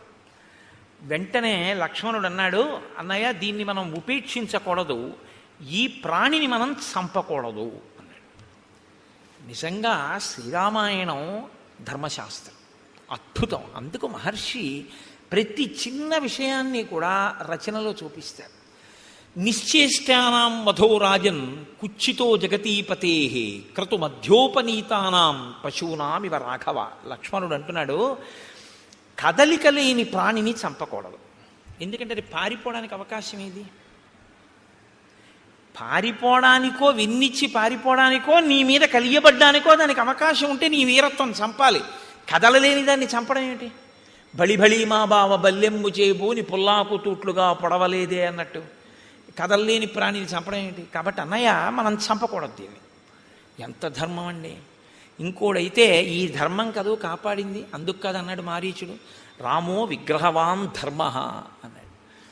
అప్పుడు కూడా ఇలా ఉన్నాడు బాబా, ఇదేమిటి అంటే బుద్ధి వెంటనే స్వస్థతను తప్పి చంపేవతల బారేద్దాం అందరూ వాళ్ళు బాగా ఆలోచిస్తారు. ప్రతి దాన్ని ధర్మం కోణంలో చూస్తారు. అక్కడ ఎవరున్నారండి చంపేస్తే? చంపేశారనుకోండి ఇద్దరు కలిసి, పోన్లే అన్నయ్య ఎవరు చూడొచ్చారు అనొచ్చు. కాదు, ఎవరు చూడొచ్చారనరో, చూడవలసిన వాడు చూడకపోవడం అన్నది ఎలా జరుగుతుందంటారు వాళ్ళు. ఇది ధర్మావలంబనకి కారణం. ధర్మమూర్తిగా ఎందుకు ఉండగలుగుతాడు ఒక వ్యక్తి అంటే, నేను ఎలా తప్పుకుంటానండి, ఈశ్వరుడు ఎప్పుడూ చూస్తూ ఉంటాడు కదా అంటాడు. నేను ఒకవేళ తప్పు చేస్తే ఈశ్వరుడు యొక్క సన్నిధానంలోనే నేను తప్పు చేయాలి తప్ప ఈశ్వరుడు చూడకుండా నేను తప్పు చేయడం కుదరదు. ఆయన ఎప్పుడూ చూస్తూ ఉంటాడంటాడు. ఎప్పుడూ చూస్తున్నాడు వాడు అన్నవాడు చాలా తప్పులు చెయ్యలేడు. చాలా అన్నమాట నేను ఎందుకన్నానో తెలుసా అండి, ఏ తప్పు చెయ్యలేడని ముందే అనడం చాలా కష్టం. కొంత మార్పు అన్నది వస్తుంది ఎప్పుడంటే చాలా తప్పులు చేయలేడు, తర్వాత ఏ తప్పు చేయలేడు. కాబట్టి రాముడు ధర్మమూర్తిగా ఎందుకు ఉండగలడు ఎప్పుడు అంటే, ధర్మం అనేటటువంటిది తాను అనుష్ఠిస్తున్నానో లేదో అనేటటువంటిది వృక్షములు దేవతా స్వరూపంగా చూస్తున్నాయని రాముడు నమ్ముతాడు. మనం అంటే నాలాంటి వాడైతే ఏమంటాడంటే ఎవరు చూడొచ్చారంటాం. ఇదే తేడా. ఇది అలవాటు చేసుకోవడం ధర్మానికి పునాదిరాయి. ఇది నిలబడాలి. ఇది నిలబడితే మార్పు వస్తుంది మనసులో. కాబట్టి నిశ్చేష్టానాం వధోరాజన్ కుచ్చితో జగతీపతే. ఓ జగతీపతి రామా, మనం స్థాణువుగా కదలలేని వాడిని చంపకూడదు. కాబట్టి ఇతను తన నోట్లో మన్ని పడేసుకునేటట్టు ఉన్నాడు. కాబట్టి ఈ 2 బాహువులని తరిగేద్దాం. ఇతని శక్తి బాహువులే. ఎందుకని? గమనం లేదు, కదలలేడు. నోటితో కరవలేడు, ఎందుకంటే పొట్టకుంది నోరు. బోర్లా పడుకుని కరిచి పట్టుకోగలిగినటువంటి శక్తి లేదు. కానీ చేతులతో మాత్రం తడిమి పట్టుకుంటాడు. కాబట్టి చేతులు నరికేస్తే వీడు ఉన్నా ఒకటే, ఊడిపోయినా ఒకటే. అక్కడతో వీడు కూడా చచ్చిపోతాడు. ఎందుకంటే ఆహారం లేదు ప్రాణానికి. ఆహారం లేకపోతే ప్రాణము నిలబడదు, శోషించిపోయి పడిపోతుంది. మనం చంపక్కర్లేదు. వీడి యొక్క బలం ఎక్కడుందో దాన్ని తుంచేద్దాం. దాన్ని మాత్రం ఎందుకు తుంచాలి? మన్ని పట్టుకున్నాడు కాబట్టి. మన్ని ఇప్పుడు నోట్లో పడేస్తాడు కాబట్టి బాహువులు తుంచేద్దాం. కాబట్టి దక్షిణం బాహుం అసక్తామసినా తతః చిచ్ఛేదరామో వేగేన సవ్యం ధీరస్తు లక్ష్మణ. రాముడు కుడి భుజాన్ని నరికేశాడు, లక్ష్మణుడు ఎడమ భుజాన్ని నరికేశాడు. 2 చేతులు ఊడి కింద పడిపోయాయి. కింద పడిపోగానే అతను చాలా సంతోషపడిపోయాడు. ఇది విచిత్రం రామాయణంలో. చాలా సంతోషపడన్నాడు. ఓ, నేను ఎదురు చూసిన సంఘటన జరిగింది. ఇన్నాళ్ళు ఈ 2 చేతులు నరికేవాడి కోసమే తడిమి పట్టుకుంటున్నాను. ఇవాళ వీటిని నరికేవాడు దొరికాడు. ఎవరు మీ ఇద్దరు అన్నాడు. అంటే వాళ్ళు నోర్ము నీకు మేం చెప్పడం ఏంటి అనరు. అది విచిత్రం. ఇది వినయం. వాళ్ళు ఎవరు అడగనివ్వండి, శూర్పణఖ అడిగినా చెప్తారు, ఎవరు అడిగినా చెప్తారు. ఎంత అందంగా అలాగని అనవసరమైనటువంటి చోట దీర్ఘంగా మాట్లాడరు. సమయాన్ని ఎంత పొదుపుగా వాడి మాట్లాడతారంటే, ఎక్కడ ఎంతవరకు అవసరమో, ఏది అవతల ప్రాణికి చెప్పవలసి ఉంటుందో అక్కడ వరకే చెప్తారు తప్ప అదే పనిగా సొదపెట్టి అర్థం లేకుండా మాట్లాడడం ఉన్నది ఉండదు. అందుకే నేను మీతో మనవి చేస్తున్నాను, శ్రీరామాయణం మీరు బాగా చదివితే మాట్లాడడంలో ప్రజ్ఞ మీకు వస్తుంది. ఎవరితో ఎలా మాట్లాడాలి, ఎంత మాట్లాడాలి, ఇవి బాగా అలవాటు అవుతుంది. అసలు మనిషి పాడైపోయేది అందుకే కదండి. అక్కర్లేని మాటలన్నీ మాట్లాడడం వల్లే పాడైపోతుంటాడు. కాబట్టి అయమిక్ష్వాకుదాయాదో రామో నామ జనైశ్రుత అస్యై వారజం విద్ధి భ్రాతరం మాంచ లక్ష్మణం. నేను అయమిక్ష్వాకుదాయాదో రామో నామ జనైశ్రుత, ఈయన మా అన్నగారు రామచంద్రమూర్తి. అస్యై వావరజం విద్ధి, నేను ఆయన తమ్ముణ్ణి. భ్రాతరం అంచలక్ష్మణం, నేను ఆయన తమ్ముణ్ణి, నన్ను లక్ష్మణుడు అంటారు. అస్య దేవ ప్రభావస్య వసతో విజనేవనే రక్షసాపహృతా పత్ని యామిచ్చంతా విహాగతౌ. మా అన్నగారి పత్ని, నా వదినగారైనటువంటి తల్లిని ఒక రాక్షసుడు అపహరించాడు. ఆవిడ్ని వెతుక్కుంటూ మేము ఈ అడవిలో తిరుగుతున్నాం. నువ్వెందుకు ఇలా ఉన్నావు అని అడిగాడు. ఇప్పుడు తామెవరో సత్యం చెప్పి నువ్వెవరు అంతేగాని కైకమ్మ, దశరథుడు, వరాలు అయిన చోట కాని చోట అన్ని చోట్ల వాళ్ళు మాట్లాడరు. ఇప్పుడు ఆయన అన్నాడు, పురారామ మహాబాహో మహాబల పరాక్రమ రూపమాసీన్మమాచింత్యం త్రిషు లోకేషు విశ్రుతం యథా సోమస్య శక్రస్య సూర్యస్య చ యథా వపుః. ఎంత అందంగా మాట్లాడాడు. రెండు చేతులు తెగిపోయిన తర్వాత అన్నాడు, రామా మహాబాహో, గొప్ప చేతులున్నవాడా, ఈ చేతులు నరికినవాడా, మహాబల పరాక్రమ, గొప్ప బలపరాక్రమములు ఉన్నవాడా, నేను ఒకప్పుడు చాలా అందమైనటువంటి వాణ్ణి. 3 లోకములలో నా అంత అందగాడు లేడు. యథా సోమస్య శక్రస్య, సోముడి అందం ఎటువంటిదో, శక్రుడు అంటే ఇంద్రుడి యొక్క అందం ఎటువంటిదో, సూర్యుని యొక్క తేజస్సు ఎటువంటిదో అటువంటి శరీరము కలిగినటువంటి వాణ్ణి నేను. అంటే శరీరమునకు అందము, శరీరమునకు కాంతి అన్నీ ఉన్నవాడు. అందుకని అటువంటి ఉపమానాలు వేశారు. ఆ తేజస్సు అవతల వారికి ఆహ్లాదాన్ని కల్పిస్తుంది. కాబట్టి సోముడు అంత అందమైన, అంత లావణ్యము, అంత కాంతి కలిగినటువంటి వాణ్ణి. ఇది నాకు ఈశ్వరుడు ఇచ్చినటువంటి బహుమానం. కాబట్టి నేనేం చేయాలి? ఈశ్వరుడు నీకేది ఇచ్చాడో దాంతో నువ్వు 10 మందిని సంతోషపెట్టాలి. అప్పుడు నువ్వు నీ యొక్క విభూతిని ఈశ్వర పరం చేసినట్లు అవుతుంది. అందుకే మీరు కొంచెం జాగ్రత్తగా గమనించండి. అక్షరాభ్యాసము అని ఒక సంస్కారం చేస్తారు మన వాళ్ళు. అది చేయకుండా పంపించరు. బడికి పంపించడం కానీ, పలక ముట్టుకోవడం కానీ, పుస్తకం ముట్టుకోవడం కానీ, అక్షరం రాయడం కానీ ఒప్పుకోరు. ముందు ఎవరు తమ జీవితంలో తమకి ఉన్న విభూతిని సమాజపరం చేసి ఈశ్వరుడిచ్చిన విభూతిని ఈశ్వరుడికి నైవేద్యం పెట్టి జీవితంలో ప్రసాద బుద్ధితో బతికి 10 మంది చేత సహభాష్ అనిపించుకుని కీర్తి గణించాడో, ఎవడు భగవద్భక్తి తత్పరుడో అటువంటి పెద్దల తొడ మీద కూర్చోపెట్టి ఆయన చేత్తో పిల్లవాడి చెయ్యి పట్టుకుని పలకలో ముందు దిద్దిస్తాడు. ఓం నమ శివాయ సిద్ధం నమః అని. ఎందుకు రాయిస్తారో తెలుసా అండి? అలా రాయించడం వెనక ఒక రహస్యం ఒకటి దాగి ఉంది సనాతన ధర్మంలో. నువ్వు రేపొద్దున్న ఒక పెద్ద గణిత శాస్త్రజ్ఞుడు అవ్వచ్చు, నిన్ను మించిన గణిత శాస్త్రజ్ఞుడు లేకపోవచ్చు, కానీ నీకొకటి తెలిసి ఉండాలి. నాకు ఇన్ని లెక్కలో వచ్చండం కాదు, ఇన్ని లెక్కలు తెలుసున్న నాకు కూడా అంతటా ఆవరించినటువంటి ఆత్మతత్వాన్ని లెక్క కట్టడం చేత కాదు అని చెప్పగలగాలి. ఏది లెక్క కట్టలేవో నీకొచ్చిన లెక్కల వలన నువ్వు తెలుసుకోవాలి. అప్పుడు ఏమవుతుందంటే నీ విభూతి వినయానికి పరాకాష్ఠ అవుతుంది. మీరు జాగ్రత్తగా పట్టుకున్నారో లేదో నేను చెప్పింది. అందుకే అమ్మవారికి శ్రీమాత అని పేరు. అందరికీ అన్నీ ఇవ్వగలదు, కానీ ఆవిడ శక్తిని కొలవడం ఎవరికీ సాధ్యం కాదు. ఏది మీరు కొలుద్దామంటే మీ కొలతలకి అందదో, మీ లెక్కలకి అందేది కాదో, అందక వేదమంతటిది కూడా ఇంకింతకన్నా నాకు చెప్పడం చేత కాదని అలా చెప్పి ఊరుకుందో, అది లెక్కలకు అందని పెద్ద లెక్క అని తెలుసుకోవడం లెక్కలు బాగా వచ్చానన్న వాడికి ఉండవలసిన మొదటి లక్షణం. బాగా లెక్కలు వచ్చిన వాడికి ఏం తెలియాలంటే ఇది నా లెక్కకి అందదని తెలిసి ఉండాలి. ఆ అందనిదేదో అది పరబ్రహ్మం. సహస్రశీర్షా పురుష సహస్రాక్ష సహస్రపాత్ సభూమిం విశ్వతో వృత్వా అత్యతిష్టదశాంగుళం. ఇది బాగా అర్థం అవ్వాలని గణిత శాస్త్రజ్ఞుడు అయ్యాడు.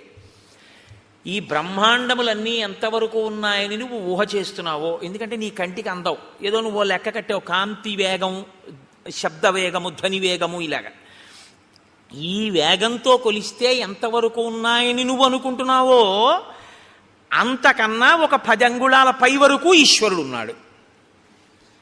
నువ్వు చూపుకి ఎంత శక్తి ఉందనుకుంటున్నావు? ఒక రాడార్ పెట్టారనుకోండి సముద్రపుటొడ్డున కొండ మీద, ఆ రాడార్ తిరగడానికి ఓ లెక్క కడతారు. అది తిరుగుతున్నప్పుడు సముద్రం లోపల ఉన్న ఓడలకి ఇక్కడ నౌకాశ్రయం ఉన్నది అన్న సూచన తెలియడం కోసం ఇక్కడి నుంచి ఇక్కడ వరకు ఇలా తిరగాలి అని. మీరు విశాఖపట్నం లాంటి ఊళ్ళకి వెడితే రాత్రివేళ కొండ మించి ఒక్కసారి ఆకాశంలో అలా తిరుగుతుంటుంది ఆ లైట్ హౌస్. దానికి ఒక లెక్క కడతారు. అమ్మవారి కన్ను ఇక్కడి నుంచి ఇక్కడికి ఇలా తిప్పితే ఎంత దూరం వెడుతుంది మీరు లెక్క పెట్టండి. ఇది గణిత శాస్త్రజ్ఞుడు అంటే. శంకరాచార్యులు వారు పెద్ద గణిత శాస్త్రజ్ఞుడు. ఎందుకో తెలుసా అండి? ఎంత వెడుతుందో ఆయన చెప్పలేదు. దృశా ద్రాఘీయస్యాదరదళిత నీలోత్పల రుచా అన్నారు. అమ్మా, ఈ బ్రహ్మాండములు ఎంతవరకు ఇటుపక్కకున్నాయో అంతకన్నా దాటి వెడుతుందన్నారు. అంతే తప్ప ఈ బ్రహ్మాండముల వరకు చూస్తాం లేదు ఆయన. అలా అయితే లెక్క అందింది అమ్మవారి చూపుది. నీ లెక్కకి అందకపోతేనే నీ వినయం, నీవు నేర్చుకున్న జ్ఞానానికి సార్థకత, నీకు అందని తోటి ఉందని చెప్పడం. కాబట్టి ఈ కంపారిటివ్ డిగ్రీ, ఈ బ్రహ్మాండములు ఎంత ఉన్నాయో అంతకన్నా ఎక్కువై ఉన్నది నీ చూపు, అంత ఎక్కువ వరకు దాన్ని దాటి పడుతుంది ఆ చూపు, లైట్ హౌస్ పడినట్టు. కాబట్టి దృశా ద్రాఘీయస్యాదరదళిత నీలోత్పల రుచా దవీయాంసం దీనం స్నపయ కృపయా మమపి శివే. అది శంకర భగవత్పాదులంటే, మహానుభావుడు. అందుకే శంకర జయంతి చేసుకోకపోతే కృతజ్ఞత అన్నాను నేను. కాబట్టి నువ్వు లెక్కలు నేర్చుకున్నవాడివి అని ఎప్పుడు గుర్తంటే నీ లెక్కకు అందని తోటి ఉంది అని నువ్వు తెలుసుకుంటే. నాకు తెలియకపోవడం ఏంటంటే లెక్కలు ఏదైనా అన్నావంటే నీ అంత చేతకాని వాడు లేడని గుర్తు. ఇందుకు ఓం నమ శివాయ సిద్ధం నమ. నీకు ఈశ్వరుడు ఎందులో ఎంత పెద్దవాడిని చేసినా నీకు అందందుందని దానిలోంచే తెలుసుకో. నువ్వు ఒక పెద్ద జియాలజిస్ట్ అంటే ఈ భూమికి సంబంధించిన విషయాలన్నీ తెలుసుకున్నవాడివైతే, ఎవడు తన గుప్పిళ్లతో ఇసకపోసి ఇంతంత పర్వతాల్ని, ఇన్ని ఎడారుల్ని, ఇంత సస్యశ్యామలమైన నదీ తీరాల్ని, ఈ పచ్చగడ్డితో కూడుకున్నటువంటి పంట పొలాల్ని, ఆ తరువాత పెద్ద పెద్ద ఆ బీడు భూముల్ని, ఒక పక్క కొండల్ని, ఒక పక్క నదుల్ని, ఒక పక్క సముద్రాల్ని ఎవడు తీసుకొచ్చి సృష్టించాడు? ఎవడి ఆజ్ఞకి సముద్రం చెలియలి కట్ట దగ్గర ఆగిపోతోంది అని నాకు ప్రపంచపటం అంతా తెలుసండి. మీరు ఇలా పిన్ పెట్టండి, నేను ఆ దేశం ఏమిటో నగరం ఏమిటో చెప్తానండం నీకు తెలిసి ఉండడం కాదు. ఇవన్నీ సృష్టించిన వాడెవరో మాత్రం నేను తెలుసుకోలేకపోయాను, వాడికో నమస్కారం అని నువ్వు అనగలిగితే నువ్వు బాగా భౌగోళిక శాస్త్రం నేర్చుకున్నవాడు. ఒకడు గొప్ప సంగీత విద్వాంసుడు ఎప్పుడంటే సంభావనిస్తే గంటన్నర కచేరీ చేసినవాడు కాడు. ఎవడు నాదోపాసన చేశాడో, ఎవరు ఆ లోపల నుంచి వచ్చినటువంటి నాదాన్ని వింటున్నాడో, ఎక్కడ నుంచి అది కదులుతోందో ముందు అన్నప్పుడు ఆ ధ్వని, ఆ శబ్దం, ఆ నాదం వస్తున్న దాని యొక్క మూలాల్ని ఉపాసన చేసి మౌనంలో పట్టుకుని నాదోపాసన చేసి సంగీత విద్య ద్వారా సరిగమ పద నిసానిదప మగరిస అంటారు. ఆరోహణ అవరోహణ. అవరోహణ అంటే కింద పడిపోవడం, ఈశ్వరుడి నుంచి విడిపోయి అజ్ఞానంలోకి రావడం. ఆరోహణ అంటే పైకెక్కి మళ్ళీ సాలోకి వెళ్ళిపోవడం ఈశ్వరుడి దగ్గరికి. మళ్ళీ సంగీతాన్నే పట్టుకుని కింద పడ్డవాడు సంగీతంతో మళ్ళీ పైకెక్కి సాలోకి కలిసిపోవడం, ఈశ్వరుల్లో కలిసిపోవడం. ఈ నాదోపాసన చేసిన వాడు ఎవడున్నాడో వాడు సద్గురువు అయి నిలబడిపోతాడు. అందుకే త్యాగరాజు గారు ఎవరో అని మీరు అన్నారనుకోండి, సంగీత విద్వాంసుడు అనకూడదు, సద్గురు త్యాగరాజస్వామి అనాలి. శ్యామశాస్త్రి గారు ఎవరో అన్నారనుకోండి, సద్గురు శ్యామశాస్త్రి అనవలసి ఉంటుంది. అలాగే దీక్షితర్ వారు ఎవరో అని మీరు అన్నారనుకోండి, సద్గురు దీక్షితర్ వారు అనవలసి ఉంటుంది. వారు సద్గురువులు. ఎందుకంటే వారు నాదోపాసన చేసి నాదోపాసన ద్వారా బ్రహ్మమును చేరిపోయారు వారు. ఇప్పుడు వారి సంగీతం ఎందుకు పనికొచ్చిందంటే, ఎవరు మనకి సంభావన ఇస్తారు, కచేరీకి వెడదాం, డబ్బులు తెచ్చుకుందాం అనడానికి పనికి రాలేదు. అంటే అలా వెళ్ళడం తప్పని నేనేమంటలేదు. కానీ అది ఎందుకు పనికి రావాలి అంటే, నాదోపాసన అన్నది ఈశ్వరుణ్ణి చేరడానికి పనికి రావాలి. ఇప్పుడు అలా పనికొచ్చింది అనుకోండి, మీకు అలా పనికొచ్చినటువంటి ఉత్తర క్షణంలో ఈశ్వరుడు మీకు ఇచ్చిన విభూతి మీకు అందని దాన్ని అందుకోవడానికి పనికొచ్చేదే తప్ప అమ్ముకోవడానికి పనికొచ్చేది కాదు. మీకు ఒక కవనం వచ్చనుకోండి, మీకు గొప్పగా ఒక పద్యం చెప్పడం వచ్చనుకోండి, అది ఈశ్వరుడు గురించి చెప్పగలగాలి, 10 మందికి పనికొచ్చేది చెప్పాలి. అందుకే హరినామస్తుతి చేయు కావ్యము సువర్ణాంభోజి హంసావళి సురుజిభ్రాజితమై మానస సరస్ఫూర్తిని వెలుంగొందు అంటారు పోతన గారు. హరినామమును చెప్పినటువంటి సాహిత్యం ఏదుందో అది మానస సరోవరం. ప్రజ్ఞ ఉంది కదా అని పనికి మాలిన కవిత్వాలన్నీ చెప్పాడనుకోండి, అవి కాలగర్భంలో నశించిపోతాయి, ఇంకోటి సమయాన్ని పాడు చేస్తాయి అంతే. అప్పుడు అది ఎందుకు పనికొచ్చింది? భ్రష్టత్వానికి పనికొచ్చింది ఆ కవిత్వం. దానివల్ల ఉపయోగం ఏమైనా ఉంటుందా అంటే నక్కీరుడి అహంకారంలా ఉంటుందంతే ఆ కవిత్వం. కాబట్టి ఏది నీ యందు బాగా ప్రకాశించిందో దాన్ని బాగా పట్టుకుని, నాకు ఇది తెలియదు, ఆ తెలియనిదేదో ఇది తెలియదని తెలుసుకోవడానికి నాకు తెలుసున్నది పనికొచ్చిందన్నవాడెవడో వాడు విద్వాంసుడు, వాడు పండితుడు. పండితుడు అన్న మాట ఎవరికి వర్తిస్తుందో తెలుసా అండి? పద్యాలు చెప్పేవాడికి కాదు. పండాహ అంటే జ్ఞానం. ఈశ్వరుణ్ణి నమ్మి ప్రతిరోజు భక్తితో అనుష్ఠించి నడిచేవాడెవరో ఆయనకి పండితుడని పేరు. అందుకే పోతన గారు సహజ పండితుడు అంటారు. కాబట్టి ఈ స్థితిని ఉరే నాన్న నువ్వు పొందాలి తప్ప నువ్వు ఏదో ఒక పెద్ద ఇంజనీరువై లంచాలు పుచ్చుకొని 3వ రోజు పడిపోయే బ్రిడ్జి కట్టకూడదు. నువ్వు ఒక పెద్ద గణిత శాస్త్రజ్ఞుడవై నాకు అన్నీ తెలిసిన అహంకరించి మట్టిలో కలిసిపోకూడదు. నీకు ఈశ్వరుడు నిన్ను గొప్ప విద్యాధికుణ్ణి చేసి దానితో పాటుగా పండితుణ్ణి చెయ్యాలి. అంటే దాన్నే అడ్డుపెట్టి నువ్వు ఈశ్వరుణ్ణి చేరుకునే ప్రయత్నం చెయ్యాలి. నేను మీకు ఒక ఉదాహరణ చెప్తాను. నాకు ఆ డాక్టర్ గారి పేరు జ్ఞాపకం లేదు, కానీ నేను లలితమ్మ గురించి ఉపన్యాసాలు చెప్పేటప్పుడు తరచూ కోట్ చేస్తుంటాను. పిల్లవాడు తల్లి గర్భంలో తల కిందకి కాళ్ళు పైకి పెట్టుకుని ఉంటాడు. ఆయన ఒక పెద్ద గైనకాలజిస్ట్. ఈ పుస్తకం రాసిన ఆయన మాతృదేవో భవ అని పుస్తకం రాశారు. నాకు కాకినాడలో డాక్టర్ జగదీశ్వరి గారని ఆవిడ ఒక పెద్ద గైనకాలజిస్ట్. ఆవిడ నాకు ఆ పుస్తకం ఇచ్చి చదవండి కోటేశ్వరారు అన్నారు. అందులో ఆయన అన్నారు, తల కిందకి కాళ్ళు పైకి పెట్టి 9 నెలలు అయిపోతుంది, లోపల పెరిగిపోతాడు వీడు. అమ్మ నాభిగొట్టంలోంచి ఆహారం పెడుతుంటుంది. ఇప్పుడు అమ్మ తినకూడనిది తింది, లోపల వీడి యొక్క శరీరం ఎటువంటిదో తెలుసు. నజ్జు శరీరం అనుకోండి, వీడికి పడిశం పట్టేస్తుంది. పడిశం పట్టేస్తే ఏమవుతుంది? తల కిందకు ఉంది. ఇప్పుడు ముక్కులో పట్టినటువంటి పదార్థం వెనక్కి వెళ్ళిపోతుంటుంది. గుటక వేయడం చాలా కష్టం, ఉక్కిరి బిక్కిరి అయిపోతుంటాడు. అమ్మ ఇంకో సీతాఫలం తింటుంది. ఆవిడికి ఏం తెలుసు? బయటకు వస్తేగా వాడిది నజ్జు శరీరం అని తెలియడానికి. లోపల జ్వరం తగులుతుంది. కానీ వాడికి చల్లగా ఉంటే బాగుండనిపిస్తుంది, కటిక చీకటి. ఇంతలో వాడికి ఏమవుతుందంటే లోపల అతిసారం పుడుతుంది. వాడు మలం ఎక్కువ విసర్జించేస్తాడు. విసర్జించేస్తే అందులోంచి చిన్న చిన్న పురుగులు పుట్టి కరిచేస్తుంటాయి ఒంటిని. ఇలా పడుంటాడు. తన మలమూత్రములు తన నోటి దగ్గరికి వచ్చేస్తుంటాయి, చెవుల్లో కెడుతుంటాయి. అందుకే గర్భస్థ నరకం అంటారు. నవమాసంబులు తల్లి గర్భమున నానారోతలంచిక్కి నాకు అవకాశం విషుమంతలేకపడి తిన్హాకష్టముల్ భీతితో నవమాసంబు ఘటిల్లే చాలు నాకా గర్భవాసంబు నివసింపన్ పని తీర్చి కావుమికనన్ నీ సత్కృపన్ శంకరా అంటారు. అప్పుడు ఈశ్వరుణ్ణి ప్రార్థిస్తాడు, నేను ఉండలేకపోతున్నాను ఈశ్వర, ఒక్కసారి ఈ శరీరంతో బయటికి వెళ్ళని, దీంతోటే నిన్ను సేవించుకుని నీలో కలిసిపోతానంటాడు. ఈశ్వరుడు ఏం చేస్తాడంటే ప్రసూతి వాయు రూపంలో తల్లి యోనిలోంచి పైకి తోసేస్తాడు. ఇప్పుడు వచ్చి బయటపడతాడు. బయట పడగానే కటిక చీకట్లోంచి ఒక్కసారి పెద్ద వెలుతురులోకి వస్తాడు. ఇప్పటి వరకు తానేమీ చూడలేదు. అంతంత ప్రాణులు ముక్కుకి గుడ్డగట్టుకుని డాక్టర్ గారు, అమ్మ, పెద్ద కడుపు, ఎవరెవరో మనుషులు, పెద్ద పెద్ద దీపాలు, గోడలు. వాడి ఇంటి కన్ను ఇలా విప్పి చూసేటప్పటికి ఆ వెలుతురు తట్టుకోలేక, వాతావరణాన్ని తట్టుకోలేక ఉత్తర క్షణంలో వాడి హృదయ స్పందనం ఆగిపోతుంది. వాడి ఊపిరితిత్తులు ఇలా ఇలా ఇలా ఇలా అంటున్నవి ఇలా అయిపోతాయి.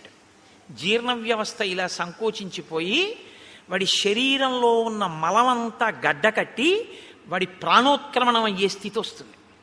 వస్తే ప్రపంచంలో ఇప్పటి వరకు ఎక్కడా తయారు కానటువంటి పదార్థం, నా కడుపున పుట్టిన బిడ్డ అని అమ్మవాడిని చూసుకుని మురిసిపోతుంది. అమ్మ మురిసిపోయి తన స్తన్యాన్ని తీసి వాడి నోట్లో పెట్టగానే ఎలా ఊరుతుందో ప్రపంచంలో ఎవ్వరికీ తెలియదు. కోలోస్ట్రమ్ అనబడేటటువంటి ఒక పసుపచ్చటి జిగురు పదార్థం అమ్మ స్తన్యంలోంచి కొడుకు నోట్లోకి ఎడుతుంది. దాన్ని చప్పరిస్తాడు అంతే. ఊపిరితిత్తులు పనిచేసి, గుండె పనిచేసి, జీర్ణావయం పనిచేసి నల్లటి మలం విసర్జించగలిగిన శక్తి వస్తుంది. వచ్చి పిల్లాడు బతుకుతాడు. పిల్లాడు బ్రతకడానికి కావలసినటువంటి ఆ కోలోస్ట్రమ్ అనబడేటటువంటి పసుపచ్చటి పదార్థం పిల్లవాడు కాని పిల్ల కాని పుట్టగానే వాణ్ణి చూసుకోగానే నా బిడ్డ అన్న ఆనందం కలగగానే మాతృత్వపు ఆనందపు అంచుల వలన అమ్మ శరీరంలో ఉత్పత్తి అయి స్తన్యంలోంచి స్రవింపబడేటటువంటి పదార్థాన్ని నేను సాక్షాత్ జగన్మాతగా చూస్తున్నాను. ఆ కోలోస్ట్రం వల్ల ఈ లోకంలో ఇన్ని ప్రాణులు పుట్టి బతుకుతున్నాయి. నేను నేర్చుకున్న గైనకాలజీతో నేను తెలుసుకున్నది ఏమిటంటే ఆ కోలోస్ట్రం అన్న పదార్థంలో అమ్మవారు ఉంది అని రాసుకున్నాడు ఆయన ఆ పుస్తకంలో. ఇది ఆ డాక్టర్ గారి ధన్యతకి కారణం. తను చదువుకున్న గైనకాలజీ ఎందుకు పనికొచ్చిందంటే ఈశ్వరుణ్ణి తెలుసుకోవడానికి. ఈ ప్రాణులను మేము కాదు ఆపరేట్ చేస్తున్నది. ఇన్నాళ్ళకి ఒక పిల్లవాడు పుట్టాడు అంటే ఆ పిల్లవాడిని లోపల ఉంచినవాడు, పైకి తెచ్చినవాడు, బతికించినవాడు ఆ తల్లి జగన్మాత, పరాశక్తి. ఆ పరాశక్తి అమ్మ రూపంలో వచ్చి బతికించింది అని తను తెలుసుకుని నమస్కరించిన వాడు ఉన్నాడే, వాడు విద్వాంసుడు, వాడు పండితుడు. అందుకు పనికొచ్చింది ఆయన చదువు. ఆవిడ ప్రసవ వేదనతో అక్కడ కొట్టుమిట్టి ఆడిపోతుంటే డబ్బట్టుకొస్తే తప్ప ఆపరేషన్ చేయనన్న డాక్టరు దౌర్భాగ్యుడు. వాడి చదువు ఎందుకు పనికొచ్చినట్టు? ఏం భయమా? రామాయణం చెప్పడానికి భయం ఏంటండి? నేను రామాయణం చెప్తున్నాను కదా. కాబట్టి నీ కొడుకు అలా కాకూడదు, నీ కూతురు అలా కాకూడదు అనుకుంటే ఒక్క డాక్టర్ వాళ్ళని కోరుకోకు. ఈ తత్వం తెలుసుకుని ఈశ్వరుడి యొక్క అనుగ్రహాన్ని చూసి ఇంకొక పిల్లాన్ని నేను అలా దర్శనం చేస్తున్నానని అర్ధరాత్రి కూడా సంతోషంగా వచ్చి 5 పైసలు అక్కర్లేదమ్మా, నీ మాతృత్వం చాలు నాకు పరాశక్తి దర్శనమని పురుడు పోయగలిగినటువంటి డాక్టర్ కావాలని కోరుకుని రాయించు పలకలో. అందుకని ఏది చదవాలన్నా ఓం నమ శివాయ సిద్ధం నమః, మంగళప్రదమైన చదువు కావాలి అని మనం కోరుకుంటాం. లేకపోతే ఏమవుతుందో తెలుసా అండి? దీని రెండో కోణం అహంకారం. ప్రతిదానికి అహంకారమే. ప్రతి చిన్న విషయానికి అహంకరించడానికి ఏదైనా కనపడుతుంది. అహంకారం పోగొట్టుకోవడానికి ఏమీ ఉండదు. నేనెంతటి వాడినండి అనడం చాలా కష్టం. నేను ఇంతటి వాడినండి అనడానికి ఏదో ఒకటి చెప్పచ్చు కదండి, ఏదో ఒకటి చెప్పచ్చు ఇంతటి వాడిని అనడానికి. ఈ అహంకార పరిత్యాగం లేకపోతే ఈశ్వరుడిచ్చినటువంటి విభూతియే మీకు శాపమై కూర్చుంటుంది. ఇది చెప్పడం ఈ ఆఖ్యానము యొక్క గొప్పతనం. ఇది మీరు ఆ కోణంలో స్వీకరించగలిగితే ఎంత అందగాడు ఏమయ్యాడో మీకు తెలుస్తుంది. కాబట్టి ఇప్పుడు పురారామ మహాబాహో, మళ్ళీ రండి కథలోకి రండి. ఎక్కడున్నాం మనం? చాలా విచిత్రంగా కనపడినటువంటి ప్రాణిని రాముడు అడిగాడు. నువ్వెవరని అడిగాడు. అడిగితే చెప్తున్నాడు ఆయన, నేను చాలా అందగాన్ని, యథా సోమస్య శక్రస్య సూర్యస్య చ యథా వపుః, అటువంటి అందమైన శరీరం ఉన్నవాణ్ణి. అంత అందమైన శరీరం ఈశ్వరుడిస్తే ఇలా ఎందుకయ్యావు? అలా అందంగా నువ్వు కనబడితే చాలు, ఎదుటివాడి కంటికి కలిగినటువంటి బాధ తీరుతుంది. నిన్ను చూస్తే చాలా ఎంత అందంగా ఉన్నాడో అని. కానీ ఆయన ఏం చేసేవాడంటే చాలా చిత్ర విచిత్రమైన భయంకరమైనటువంటి వేషములలోకి మారేవాడు. కామరూపి కాబట్టి ఎవరూ ఊహించనంత ఘోరాతి ఘోరమైన రూపాన్ని తాను తీసుకుని ఈశ్వరుడిచ్చిన అందమైన రూపాన్ని వదిలిపెట్టి ఘోర రూపాలతో అరణ్యంలో ప్రాణులకు అకస్మాత్తుగా కనపడి వాళ్ళు భయపడిపోయి విహ్వలులై పడిపోతే, మరణిస్తే, బాధపడితే తను సంతోషించేవాడు. ఇది రాక్షస ప్రవృత్తి. పైకి అందం ఉండడం గొప్ప కాదు, లోపల అందం ఉండడం గొప్ప. పైకి అందం లేకపోవడం తప్పు కాదు, లోపల అందం ఉండడం గొప్ప. నా మాట బాగా పట్టుకున్నారో లేదో మీరు? యథాలాపంగా తీసుకున్నారో? పైకి అందం ఉండడం కాదు గొప్ప, లోపల అందం ఉండడం గొప్ప. పైకి అందం ఉండకపోవడం గొప్ప తప్పు కాదు, లోపల అందం ఉండడమే గొప్ప. చంద్రశేఖర పరమాచార్య స్వామి వారు ఇలా వెళ్ళిపోతున్నారు అనుకోండి, ఏమిటి ఆయన లోటో షూ వేసుకుంటారా, లేకపోతే విమల్ సూట్ వేసుకుంటారా, లేకపోతే ఏమైనా పెద్ద టై కట్టుకుంటారా, లేకపోతే ఫెయిర్ అండ్ లవ్లీ రాసుకుంటారా? ఆయన ఏముండవు.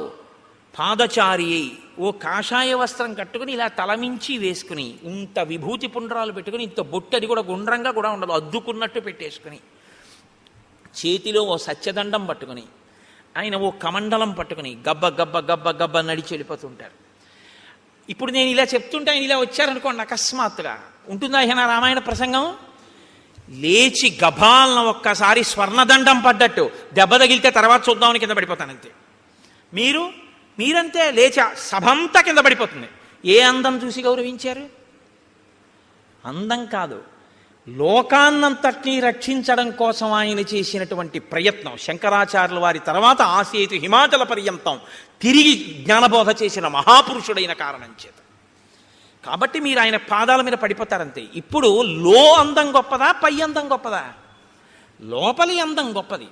లోపలి అందం ఎక్కడుంటుందో అది లోకాన్ని ఉద్ధరిస్తుంది. పై అందం జర్జరీభూతం అయిపోతుంది, కొన్నాళ్ళకు పోతుంది. పైగా దాన్ని సద్వినియోగం చేయకపోతే నీకు ప్రమాదహేతువై కూర్చుంటుంది. కాబట్టి చూశారు, పై అందంతో లోపలి అందం పెంచుకోలేదు, పై అందంతో లోపల అందవికారం పెంచుకున్నాడు. లోపలి అందవికారం పై అందాన్ని కూడా తీసేసింది. ఇదే నేను మీతో మనవి చేసింది. అక్షరాభ్యాసము అన్నది మూఢనమ్మకములు, చాదస్తములు. నేను మీతో ఒకరోజు మనవి చేశాను. ఒక ఆయన ఆవును చంపేద్దాం అనుకున్నాడు. ఆవును చంపేయి అన్నాడు అనుకోండి, బుద్ధుందా లేదా అంటారు. కాబట్టి ఆవును చంపేయి అనకుండా ఏమన్నాడంటే ఆ పులిని చంపేయి అన్నాడు. ఇప్పుడు చూడటం లేదు మీరు, అది ఆవో పులో మీరు చూడలేదు. పులిని చంపేయి అన్నారు. అయ్యి బాబాయ్ మీద పడిపోతుంది కాబట్టి చంపేయమన్నాడు అనుకున్నారు. ఆ పావును చంపేయి అన్నాడు. పావు కాబట్టి చంపేయమన్నాడు అనుకున్నారు. ఆయన ఆవును చంపేశాడు. ఆవు అని తెలుసు, పావును చంపేయి అని చంపించేశాడు. ఆవు అని చెప్తే అది పవిత్రం కాబట్టి చంపడానికి ఒప్పుకోరని. సనాతన ధర్మాన్ని వదిలేయి అని చెప్పలేక మూఢ విశ్వాసాలు వదిలేయని చెప్తున్నారు. ఆవును చంపేయని చెప్పకుండా పావును చంపేయని చెప్పినట్టు. అక్షరాభ్యాసం మూఢనమ్మకం అంటే ఇదిగో ఇందుకే పనికొస్తావు, కబంధుడు కావడానికి పనికొస్తావు. అక్షరాభ్యాసం ఎందుకు చేస్తారంటే నీకున్నటువంటి ఈశ్వర విభూతి లోకకంటకం కాకుండా నిన్ను రక్షించి ఈశ్వరానుగ్రహం అని నువ్వు గుర్తెరగడానికి పనికొస్తుందని. లేకపోతే నిన్ను ఎక్కడ పడితే అక్కడే ప్రమాదం తీసుకొస్తావు ఈ విభూతితోటి. ఇది నా యందు దోషభూయిష్టమైంది. నేను ఒకానొకనాడు అరణ్యంలో ఘోరమైన రూపంతో స్థూల శిరస్కుడు అనబడేటటువంటి ఒక ఋషికి కనపడ్డాను. ఆయన కందమూలములు ఏరుకుంటున్నారు. ఆయన ఋషి, ఆయన వలన లోకానికి ఏమీ బాధ ఉండదు, ఆయన ఇప్పుడు లోకాన్ని కాపాడతారు. అటువంటి ఋషికి ఇప్పుడు నేను ఏ స్వరూపంతో ఉన్నానో అటువంటి రూపంతో కనపడ్డాను. ఆయనకి ఏదో సంతోషం వేసింది, అలా కనపడితే హడిలిపోతాడని. ఆయన వెనక్కి తిరిగి చూశాడు. నిజంగానే మనసులో ఉలిక్కి పడ్డాడు. అయ్యబాబు ఇదేమిటి ఇలా ఉంది ఈ ప్రాణి. అయితే వాళ్ళది నిర్భయత్వం. ఎక్కడ నిర్భయత్వం? అద్వైతమే నిర్భయత్వం. రెండోది ఉందంటే భయం, ఉన్నదొక్కటే అంటే భయం ఏమిటి? ఇంకా భయపడడానికి ఏముంటుంది? అదే అద్వైతం. కాబట్టి ఆయన వెంటనే ఏమన్నాడంటే శాపవాక్కుని విడిచిపెట్టాడు.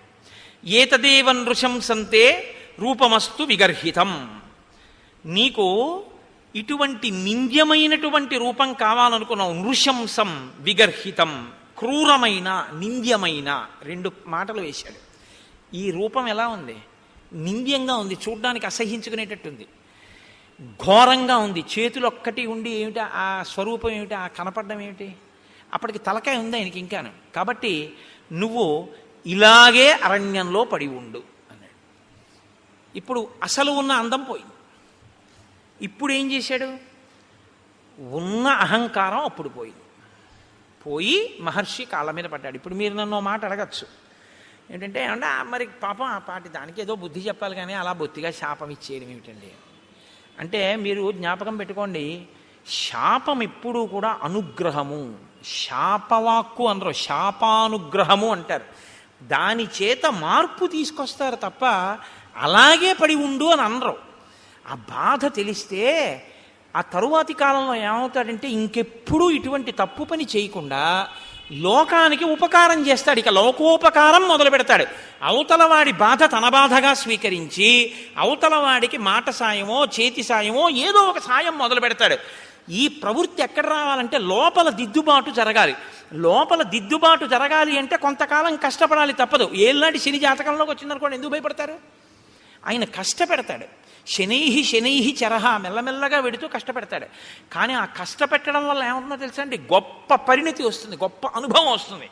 తరువాతి కాలంలో ఆయన కీర్తికి కారణమవుతుంది. అందుకే ఏలినాటి శనిని ఎప్పుడూ దూషించకూడదు. మీరు ఆయన్ని నమస్కారం చేసి ప్రార్థన చేస్తే ఆయన దాన్ని ఇంకొకలా మారుస్తాడు. ప్రతిరోజు తిరగవలసిన దాన్ని గుడి చుట్టూ తిరగడంగా మారుస్తాడు భక్తి ఇచ్చి. కాబట్టి ఇప్పుడు శాపానుగ్రహం ఎందుకు ఇస్తారు? మార్పు తీసుకురావడం కోసం ఇస్తారు. వెంటనే అతనికి అర్థమైంది, అయ్య బాబోయ్ ఇలా ఉండడమా? పడ్డాడు మహర్షి కాళ్ళ మీద. ఇప్పుడు పడన్నాడు, ఎప్పుడు నాకు ఈ శాప విమోచనం అని అడిగాడు. అయితే మారావు కదా, ఇప్పుడే అన్నారు అనుకోండి, ఆ బుద్ధి మళ్ళీ మారిపోతుంది. అందులో ఆ బాధ ఏమిటో తెలియాలి. ఆయన అన్నాడు, యదాచిత్వా భుజౌ రామ త్వాం దహే ద్విజనే వనే తదాత్వం ప్రాప్స్యసే రూపం స్వమేవ విపులం శుభం. నీవు అరణ్యంలో పడి ఉండి ప్రాణుల్ని తింటుంటే ఒకానొకప్పుడు రామచంద్రమూర్తి అరణ్యంలోకి వచ్చి నీ భుజములను తెగనరుకుతారు. ఆ తెగనరికి అరణ్యంలో నిన్ను కాల్చేస్తారు. ఎందుకంటే ఆ ప్రాణి అలా ఉండిపోవడానికి వీల్లేదుగా, కాల్చబడాలి. రాముడి దగ్గర ఉన్న గొప్పతనం అదే. మీతో నేను మనవి చేశా. అంత్యేష్టి సంస్కారం చేస్తాడు ఆయన. ప్రాణిని కాల్చేస్తాడు. అంటే చనిపోయినటువంటి ప్రాణిని అలా వదిలిపెట్టి వెళ్ళిపోడు, దానికి అంత్యేష్టి చేస్తాడు. పొద్దున్నే భోజనం చేస్తూ గోపాలకృష్ణ గారు నేను దాని గురించే కాసేపు ముచ్చటించాం. అలా ఎందుకు చేస్తాడండి రాముడు అని ఆయన ఏదో ప్రశ్న వేస్తే చెప్తున్నాను. ప్రతి ప్రాణికి కూడా దేవతలు ఆవహించి ఉంటారు. పాణి చెయ్యి ఉందనుకోండి, ఇంద్రుడు ఉంటాడు. వాక్కు అగ్నిహోత్రం ఉంటుంది. కన్ను సూర్యుడు ఉంటాడు. ఇప్పుడు మీరు విడిచిపెట్టి వెళ్ళిపోయారనుకోండి, విడగొట్టాలి మంత్రం చేత. విడగొట్టేసేసి, అంటే ప్రత్యేకించి మనుష్య శరీరానికి అయితే, మిగిలిన వాటికైతే ప్రాణ అపాన వ్యాన ఉదాన సమాన నాగ కూర్మ కృకర ధనంజయ దేవదత్తముల్లో ధనంజయం అన్న వాయువు చేసేస్తుంది. మనుష్య ప్రాణికి ఈ దేవతలందరినీ కూడా మంత్రభాగంతో విడతీసేస్తారు. విడతీసి మళ్ళీ ఈ శక్తుల్ని దేవతల్లో కలుపుతారు. కలిపి జడమైపోయి మిగిలిపోయినటువంటి దేహాన్ని అగ్ని యందు దహించేస్తారు. కాబట్టి అది సంస్కారం. అంత్యేష్టి సంస్కారం 16వ సంస్కారం. అన్ని 16 మీదే నడుస్తాయి సనాతన ధర్మంలో మనిషి జీవితం. అందుకని షోడశ కళా ప్రపూర్ణుడు చంద్రుడు, షోడశ సంస్కార ప్రపూర్ణుడు మనుష్యుడు. అంటే 16వ సంస్కారంగా అంత్యేష్టి జరగాలి. కాబట్టి రాముడు ఎక్కడెక్కడ ఎటువంటి శరీరాలు కనపడ్డా వాటిని ఆయన దహిస్తాడు. అందుకని నువ్వు రాముడి చేత వధింపబడి దహింపబడితే నీ పూర్వరూపం వస్తుంది. ఇక్కడ మీరు ఒక విషయాన్ని కనిపెట్టాలి. ఎవరికైనా తెలియదేమో కానీ మునులకు మాత్రం తెలిసి రామావతారం వస్తుందని. ఈ దేశంలో త్రికాల వేదులు వాళ్ళు. అందుకే ఈ దేశంలోనే ఒక గొప్ప శాస్త్రం ఉంది, జ్యోతిషము అని. వేద పురుషునికి జ్యోతిషము నేత్రస్థానంలో ఉంటుంది, వేదాంగము అని. అంటే ఇప్పుడు కళ్ళు లేనివాడు ఉన్నాడు అనుకోండి, మీరు గుళ్ళోకి తీసుకొచ్చి విగ్రహం దగ్గరికి తీసుకెళ్ళి ఇదిగో ముట్టుకో, ఇది గణపతి, ఇదిగో ఇలా ముట్టుకో తొండం అన్నారనుకోండి, ఆయన చూసి ఓహో అంటాడు. అదిగో అవే ధ్వజస్తంభపు చిరుగంటలు అన్నారనుకోండి, ఆయన చూడగలడా? అదే శిఖ గోపురం అన్నారనుకోండి, ఆయన చూడలేడు, మీరు గోపురం ఎక్కించలేరు. దూరంగా ఉన్నది చూడడానికి కన్ను పనికొస్తుంది, కాలంలో వచ్చేదాన్ని లెక్క కట్టడానికి జ్యోతిషం పనికొస్తుంది. అందుకని వేద పురుషుడికి నేత్రస్థానంలో ఉంటుంది జ్యోతిష శాస్త్రం వేదాంగంగా. కాబట్టి మహర్షులు త్రికాల వేదులు, వాళ్ళకి అన్నీ తెలుసు ఏం జరగబోతోందో. కాబట్టి వాళ్ళు రాబోయే రామావతారాన్ని లెక్కలోకి తీసుకున్నాడు ఆయన. తీసుకుని రామావతారం వచ్చి రాముడు అడవికి వచ్చాక రాముడి చేతిలో నీ చేతులు ఖండింపబడి నీ దేహము దహింపబడితే నీకు మళ్ళీ యథారూపం వస్తుంది. కాబట్టి రామ, ఇందుకు నేను సంతోషించాను, నా చేతులు నరికేవాడు వచ్చాడని. ఎవడో నరికాడా? రాముడే నరికాడా? అందుకు అడిగాను. కాబట్టి రామ, నేను ఎవరు పూర్వం అంటే శ్రియోమాం మధ్యమం పుత్రం ధనుం నామ్నాచ దానవం ఇంద్రకోపాదిదం రూపం ప్రాప్తమేవం రణాజిరే. నేను శ్రీ అనబడేటటువంటి వాని యొక్క మధ్యమపుత్రుడైన ధనువు అనబడేటటువంటి పేరున్నవాణ్ణి. నాకు స్థూలశిరస్కుడు అనబడేటటువంటి ఋషి శపిస్తే నేను అక్కడతో ఊరుకోలేదు. ఆ రూపం వచ్చే లోపల నేను బ్రహ్మగారి గురించి ఘోరమైన తపస్సు చేశాను. బ్రహ్మగారు ప్రత్యక్షమై అన్నాడు, దీర్ఘాయుష్మాన్ భవ అన్నాడు. అని ఆయన వెళ్ళిపోయాడు. వెళ్ళిపోయిన తర్వాత నా అహంకారం ఏమైందో తెలుసా? నేను దీర్ఘాయుష్మంతుడిని, నన్ను ఇంద్రుడు ఏం చేస్తాడు? ఇంద్రుడి మీదకి యుద్ధానికి వెళ్ళాను. వెళ్తే ఇంద్రుడు ఏం చేశాడో తెలుసా? ఆయన ఒక చమత్కారమైనటువంటి మనిషి. ఆయన ఏం చేశాడంటే, ఒక్కసారి నా తలకాయని తన వజ్రాయుధం పెట్టి ఓ దెబ్బ కొట్టి ఈ తలకాయని కడుపులోకి దింపేశాడు. నా 2 కాళ్ళని పొట్టలోకి తోసేశాడు. తోసేస్తే తలకాయ లేదు, కాళ్ళు లేవు, మనిషిని మాత్రం బతికున్నాను. పైగా అన్నాడు తోసేసి, పితామహవచ సత్యం తదస్థితి మమాబ్రవీత్.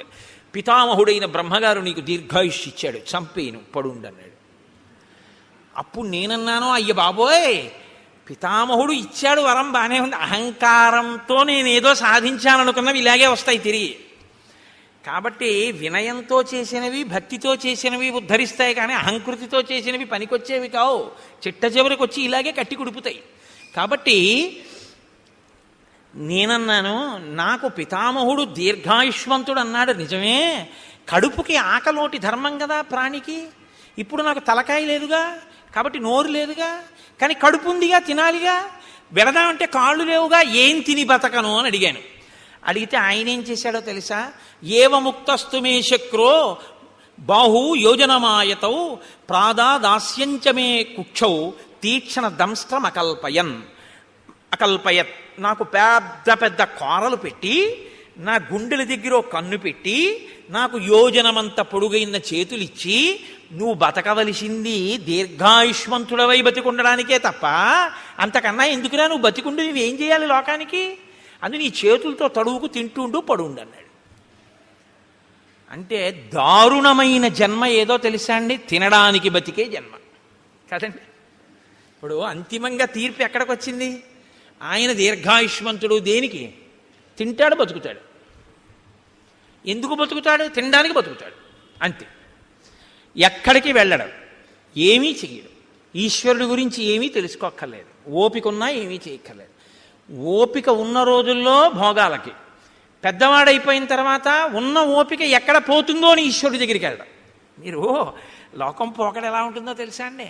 ఇప్పుడు ఎందుకండి అంటాడు. ఏమండి రామాయణానికి వెళ్ళొద్దాం ఏంటి అన్నాడు అనుకోండి ఎవడైనా. ఏంటండి ఇప్పటి నుంచి రామాయణం అవన్నీ, మరి ఎప్పుడండి అని మీరు అడిగారు అనుకోండి. రిటైర్ అయిపోయాక. రిటైర్ అయిపోయిన తర్వాత కూడా నువ్వు ఉంటావని ఎవరన్నా రాసిచ్చారా నీకు బాండ్ పేపరు? దంతంబుల్ పడనప్పుడే తనువుయందు ఆరూఢియున్నప్పుడే కాంతాసంఘము రోజనప్పుడే జరాక్రాంతంబు కానప్పుడే వింతల్మేన చరించునప్పుడే కురుల్ వెల్వెల్ల కానప్పుడే చింతింపన్వల మీ పదంబుజములం శ్రీకాళహస్తీశ్వర. ఇంకా నువ్వేం చేస్తావు? 60 ఏళ్ళు వచ్చేసి రిటైర్ అయిపోయిన తర్వాత అప్పుడు పూజపీఠ మీదకి వెళ్ళి కూర్చుని ఆ చెమ్యా అంటే నీకు తెలియదు. ఓ గుళ్ళోకి వెళ్ళి మంత్రపుష్పానికి ముందు నీళ్ళు వస్తే తీర్థం కింద గుచ్చేసుకుంటూ ఉంటాడు లోపలికి. ఎందుకంటే మంత్రపుష్పం ముందు చేయగడుక్కోమని వేశారు చేతిలోనే, ఆయనకి తెలియదు. అప్పుడు మళ్ళీ అర్చక స్వామి అయ్యో అయ్యో తాగేకండి అయ్యాలాగా ఇది తీర్థం కాదు చేయగడుక్కోండి అంటే అప్పుడు ఆ చేతి నీళ్లు తీసుకెళ్ళి ఆయన పళ్ళల్లోనే కడిగేస్తాడు. అంటే అదో వాష్ బేసిన్ అనుకుంటాడు. అమ్మ బాబు నా అదృష్టం రా, ఇలాంటి భక్తుడు వచ్చాడు ఇవ్వాలని ఆయన అనుకోవాలి. లేరని మీరు అనుకుంటున్నారా? ఎక్కడిది ఈ అజ్ఞానం? ఓపికండగా ఆర్జించడానికి తినడానికి తప్ప ఈశ్వరుడు గురించి తెలుసుకోవడానికి పనికి రాలేదు. ఒక్కొక్కడి జీవితం అసలు అలాగే తెల్లారిపోతుంది. అసలు ఎప్పుడు దేనికి అంటే తినడం. తింటుంటాడు అది తింటుందో రోజున. చెప్పానుగా, అన్నం అంటే తినున్నది, మన చేత తినబడున్నది, మనని తినున్నది, 2 అర్థాలు. కాబట్టి అది తినేస్తుందో రోజున, అయిపోయింది అంతే. కాబట్టి నీకు దీర్ఘాయుష్యే కదరా కావాలి. దానికి ఓ నోరు చాలు, ఆహారాన్ని చూసుకోవడానికి ఒక కన్ను చాలు, వెతుక్కు లాక్కోవడానికి ఓ 2 చేతులు చాలు. నువ్వు ఎక్కడికి వెళ్ళాలి? ఓ గుడికి వెళ్ళాలా, గోపురానికి వెళ్ళాలా? ఉంటే భయపెడతావు ఎక్కడికన్నా వెడితే. అని ఎందుకు నాన్న అలా పడుండు, దీర్ఘాయుష్మంతుడు అయి ఉండు. ఇప్పుడు తెలిసింది బాధ ఏమిటో. ఎందుకు చేశానా తపస్సు, ఎందుకు వెళ్ళానా ఇంద్రుడి మీదకి, ఎందుకు కనపడ్డానా ఋషికలాగా అని ఏడుస్తూ ఇన్ని వేల సంవత్సరాల నుంచి ఇక్కడ పడున్నా. అలా వస్తే తడువుకోను తిన్నాం. ఎప్పుడు నరికేస్తాడా ఈ చేతులను చూస్తూ కూర్చున్నాను రామా. ఇప్పుడు నువ్వు ఈ చేతులు నరికి ఈ ఒళ్ళు కాల్చేయి. ఎంత తొందరపడిపోయాడో తెలుసా అండి? సూర్యాస్తమయం అయిపోతోంది, అలిసిపోయిన రథాలతో వెళ్ళిపోతున్నాడు సూర్యుడు. సూర్యాస్తమయం అయితే కాల్చవు నువ్వు, ధర్మం. రామచంద్రమూర్తి చెయ్యడు అంచేసి సూర్యాస్తమయం అయితే. కాబట్టి అవ్వకుండా తొందరగా నన్ను ఒక గొయ్యి తీయించి అందులో పడేసి భూమి మీద పడుకోబెట్టి అంటించడానికి ఏం కుదరదు, అంత పెద్ద రాక్షసాకారం అది. ఇప్పుడు ఓ గోతిలో పారేసి దాని నిండా కట్టెలు పారేసి అగ్నిహోత్రం వెలిగించేస్తే నేనేం తొందరగా కాలుతాను అనుకుంటున్నావా? కదలిక లేదు కదండి, ఫ్యాట్ ఎలా డైల్యూట్ అవుతుంది? కాబట్టి ఒళ్ళంతా నీతి ముద్దలా కొవ్వు పట్టేసింది. ఇప్పుడు కొవ్వు ఓ పట్టాన కాలదు, అది అలా కాలుతూనే ఉంటుంది. అందుకే కొవ్వొత్తి తొందరగా కాలిపోతున్నాయండి. దీపారాధనలో ఒత్తి కాలిపోయినట్టు కాలదు, అలా కొవ్వు కరుగుతూ కరుగుతూ దీపం అలా కిందకు వస్తూ ఉంటుంది. ఆ కొవ్వంతా కాలాలి. కాబట్టి రామ చాలాసేపు పడుతుంది నా ఒళ్ళు కాలిపోవడానికి. అందుకని తొందరగా ఓ గొయ్యి తవ్వించి తోసేసి కాల్చేయి. నాకు ఇప్పుడు ఈ శరీరంతో ఉంటే స్మృతి ఉండదు. నా అసలు శరీరం నాకు వచ్చేస్తే నాకు దివ్య స్మృతి కలుగుతుంది, ఎక్కడ ఏం జరిగిందో తెలుసుకోగలను. అప్పుడు నీ భార్యను ఎవరు అపహరించారో నేను చెప్తాను, నీకు నేను ఆ సాయం చేస్తాను. పూర్వం ఎప్పుడైనా అన్నాడండి ఇలాంటి మాటలు? ఎవడన్నా మంచిగా ఉంటే వాడిని బాధ పెట్టాడు. ఇప్పుడు అవతల వాడి బాధలో ఆ శరీరం వస్తే వెంటనే నీకో మాట సాయం చేస్తానంటున్నాడు. ఈ మార్పు కోసం శాపానుగ్రహం ఇస్తారు. మీరు బాగా పట్టుకుంటే ఋషులు ఏదో తపస్సు ఉంది కదా అని శాపవాక్కు విడిచిపెట్టరు, వాళ్ళ తపస్సు పోతుంది. పోన్లేరా ఒకడిని మార్చాను, ఇప్పుడు ఆయన పనికొచ్చాడు. అందుకని ఇప్పుడు ఏమయ్యాడు? కబంధ మహాత్మనః. ఈ కబంధుడు మహాత్ముడు అన్నారు వాల్మీకి మహర్షి. ఎందుకంటే మార్పు ఎక్కడొచ్చిందో వాడు చాలా గొప్పవాడు. ఈ మార్పు రాకపోతే వాడు లోకకంటకుడై కూర్చుంటాడు. కాబట్టి రామ నువ్వు చేచ్యతే సమరే బాహు తదా స్వర్గం గమిష్యసి. ఇంద్రుడు కూడా ఏమన్నాడంటే నీ 2 బాహువులు రాముడు ఎప్పుడు తరిగేస్తే అప్పుడు మళ్ళీ స్వర్గానికి వెళ్దుగానే అలా పడుండి అన్నాడు. అందుకని తొందరగా నాకు అంత్యేష్టి సంస్కారం చేసేసి. సరే, లక్ష్మణుణ్ణి పిలిచాడు, గుణపం ఇచ్చాడు, గొయ్యి తవ్వించాడు, శరీరాన్ని తోసేశాడు. ఏనుగులు విరిచినటువంటి కొమ్మలు ఎండిపోతే ఏర్పడిన ఎండు కర్రలు. మహర్షి అమ్మో వాల్మీకి రామాయణం అండి, ఎంత జాగ్రత్తగా రచన చేస్తారో తెలుసా అండి? అంత పెద్ద శరీరాన్ని అంత పెద్ద గోతిలో వేస్తే అంత పెద్ద శరీరం కాల్చడానికి ఎన్ని కట్టెలు కావాలి, ఎక్కడి నుంచి ఏరి పట్టుకొచ్చారు సూర్యాస్తమయం లోపల అని మీరు నేను అంటామేమో. అక్కర్లేని ఇలాంటివి తీయడం మనంత గొప్పవాళ్ళు ఉండరు. కాబట్టి ఏనుగుల గుంపులు తిరుగుతాయి అక్కడ. వాటి పని ఏమిటంటే వాటికి తొండం ఖాళీగా ఉండదు, కొమ్మలు విరిచేస్తుంటాయి. ఆ విరిచేసినటువంటి కొమ్మలు కింద పడిపోయి ఎండిపోయాయి. కాబట్టి ఇప్పుడు ఆ పెద్ద పెద్ద కొమ్మలన్నీ తీసుకొచ్చి రామచంద్రమూర్తి ఆ గోతులో పడేశారు, లక్ష్మణమూర్తి ఆ గోతులో పారేశారు. పారేసి ఇప్పుడు కబంధుణ్ణి కాల్చేస్తున్నారు. ఈ కబంధుడి దగ్గరే ఈ కబంధుడు కాలిపోతే సీతమ్మ తల్లిని పట్టుకోవడానికి, సీతమ్మ తల్లిని అన్వేషించడానికి పెద్ద శుభవార్త దొరుకుతుంది. హనుమ ప్రవేశించడానికి ఇంకా కథకి రంగం సిద్ధం అవుతోంది. ఇంకిక్కడి నుంచి కిష్కింధకాండకి పునాది పడుతోంది. ఇక్కడి నుంచి హనుమత్ ప్రవేశం ప్రారంభం అవుతోందనమాట. కాబట్టి ఇప్పుడు నాయనా నువ్వు నా శరీరాన్ని అంటించేయి. ఇప్పుడు ఆ ఏనుగులు విరిచేసినటువంటి ఎండిపోయిన కొమ్మలు తెచ్చి గోతిలో పడేసి అంటించేశారు ఆ శరీరాన్ని. అంటించేస్తే మెల్లమెల్లగా కాలింది అన్నారు. కొవ్వు పట్టి ఉంది కదండి.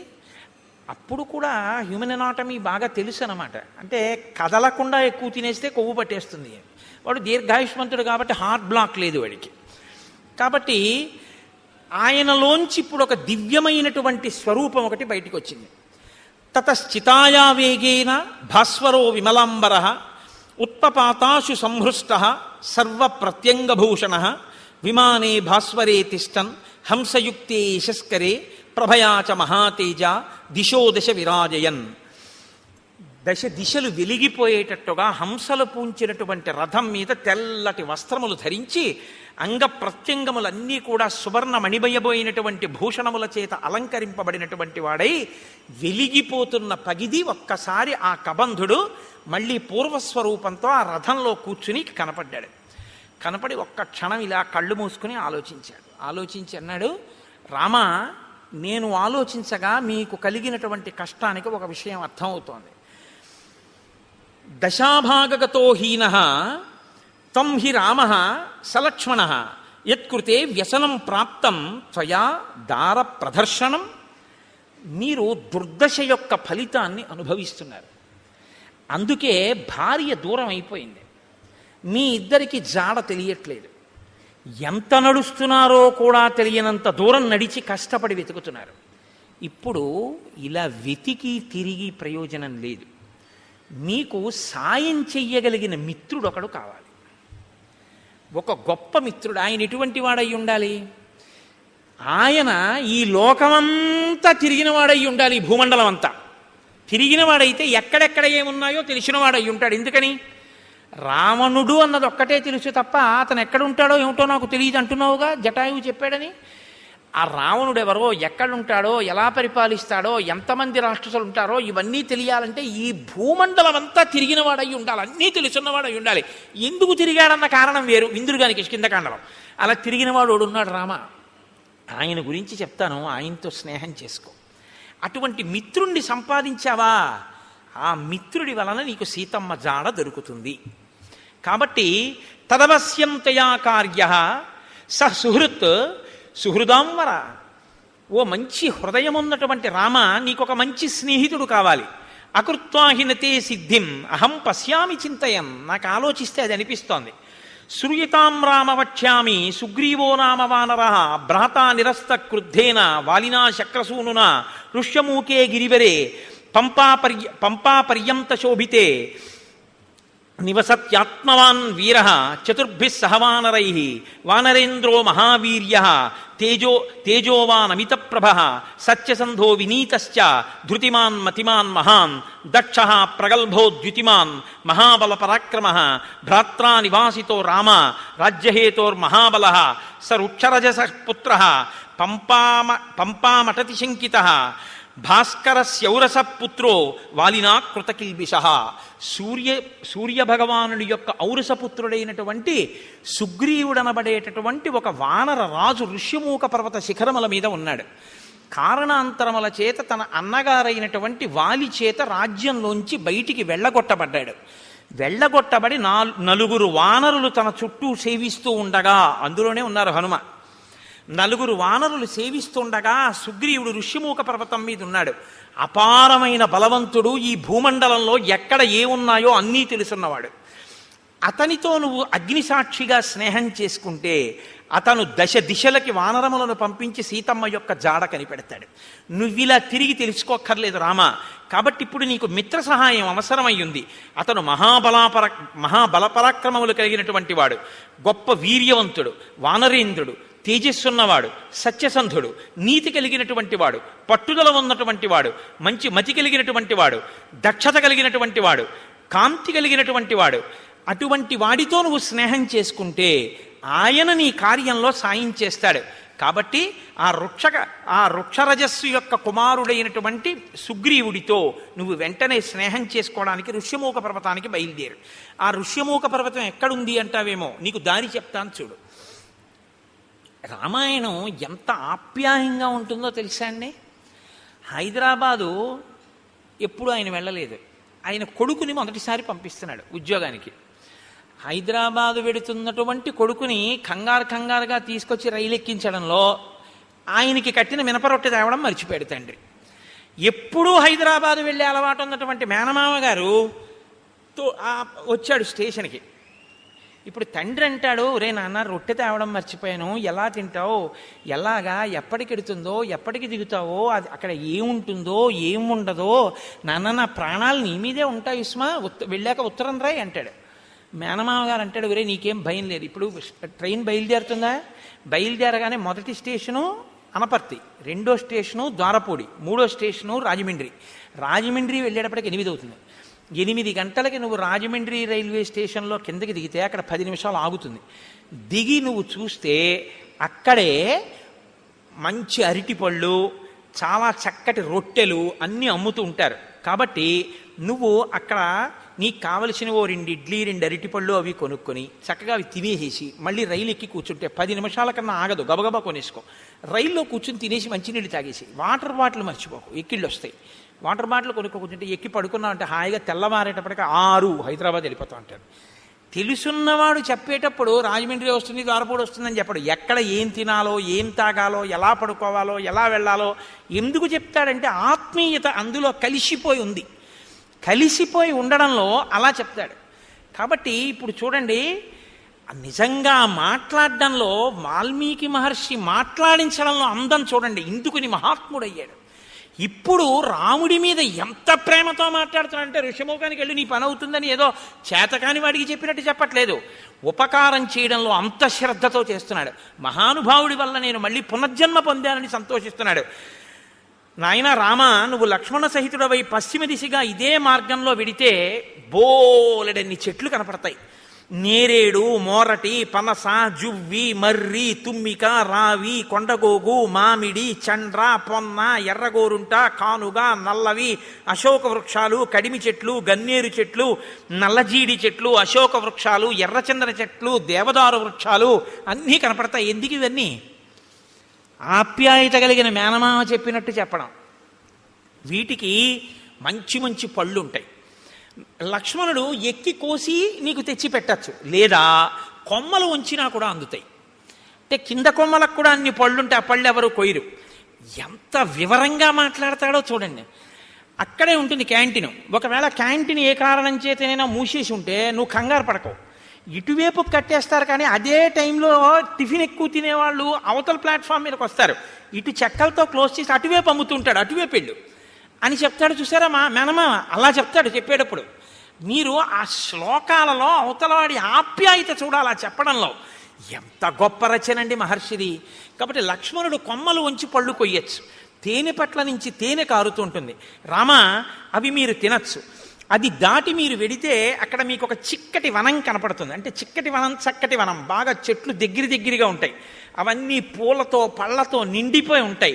సర్వకామ ఫలాహ వృక్షాః పాదపాస్తు మధుశ్రమాః సర్వే చ ఋతవస్తత్ర వనే చైత్రరథే యథ. చైత్రరథం అంటే ఎప్పుడు అన్ని ఋతువులు ఉంటే దాన్ని చైత్రరథం అంటారు. అన్ని ఋతువులు ఉన్నట్టే అక్కడ ఎప్పుడు పళ్ళతో, తేనె పట్లతో, పువ్వులతో ఆ చెట్లన్నీ శోభాయమానంగా ఉంటాయి. అక్కడ చక్కగా మీరు తేనె తాగచ్చు, పళ్ళు తినచ్చు. అది దాటి వెళ్ళిన తరువాత మీరు పంపా సరోవర తీరానికి వెడతారు.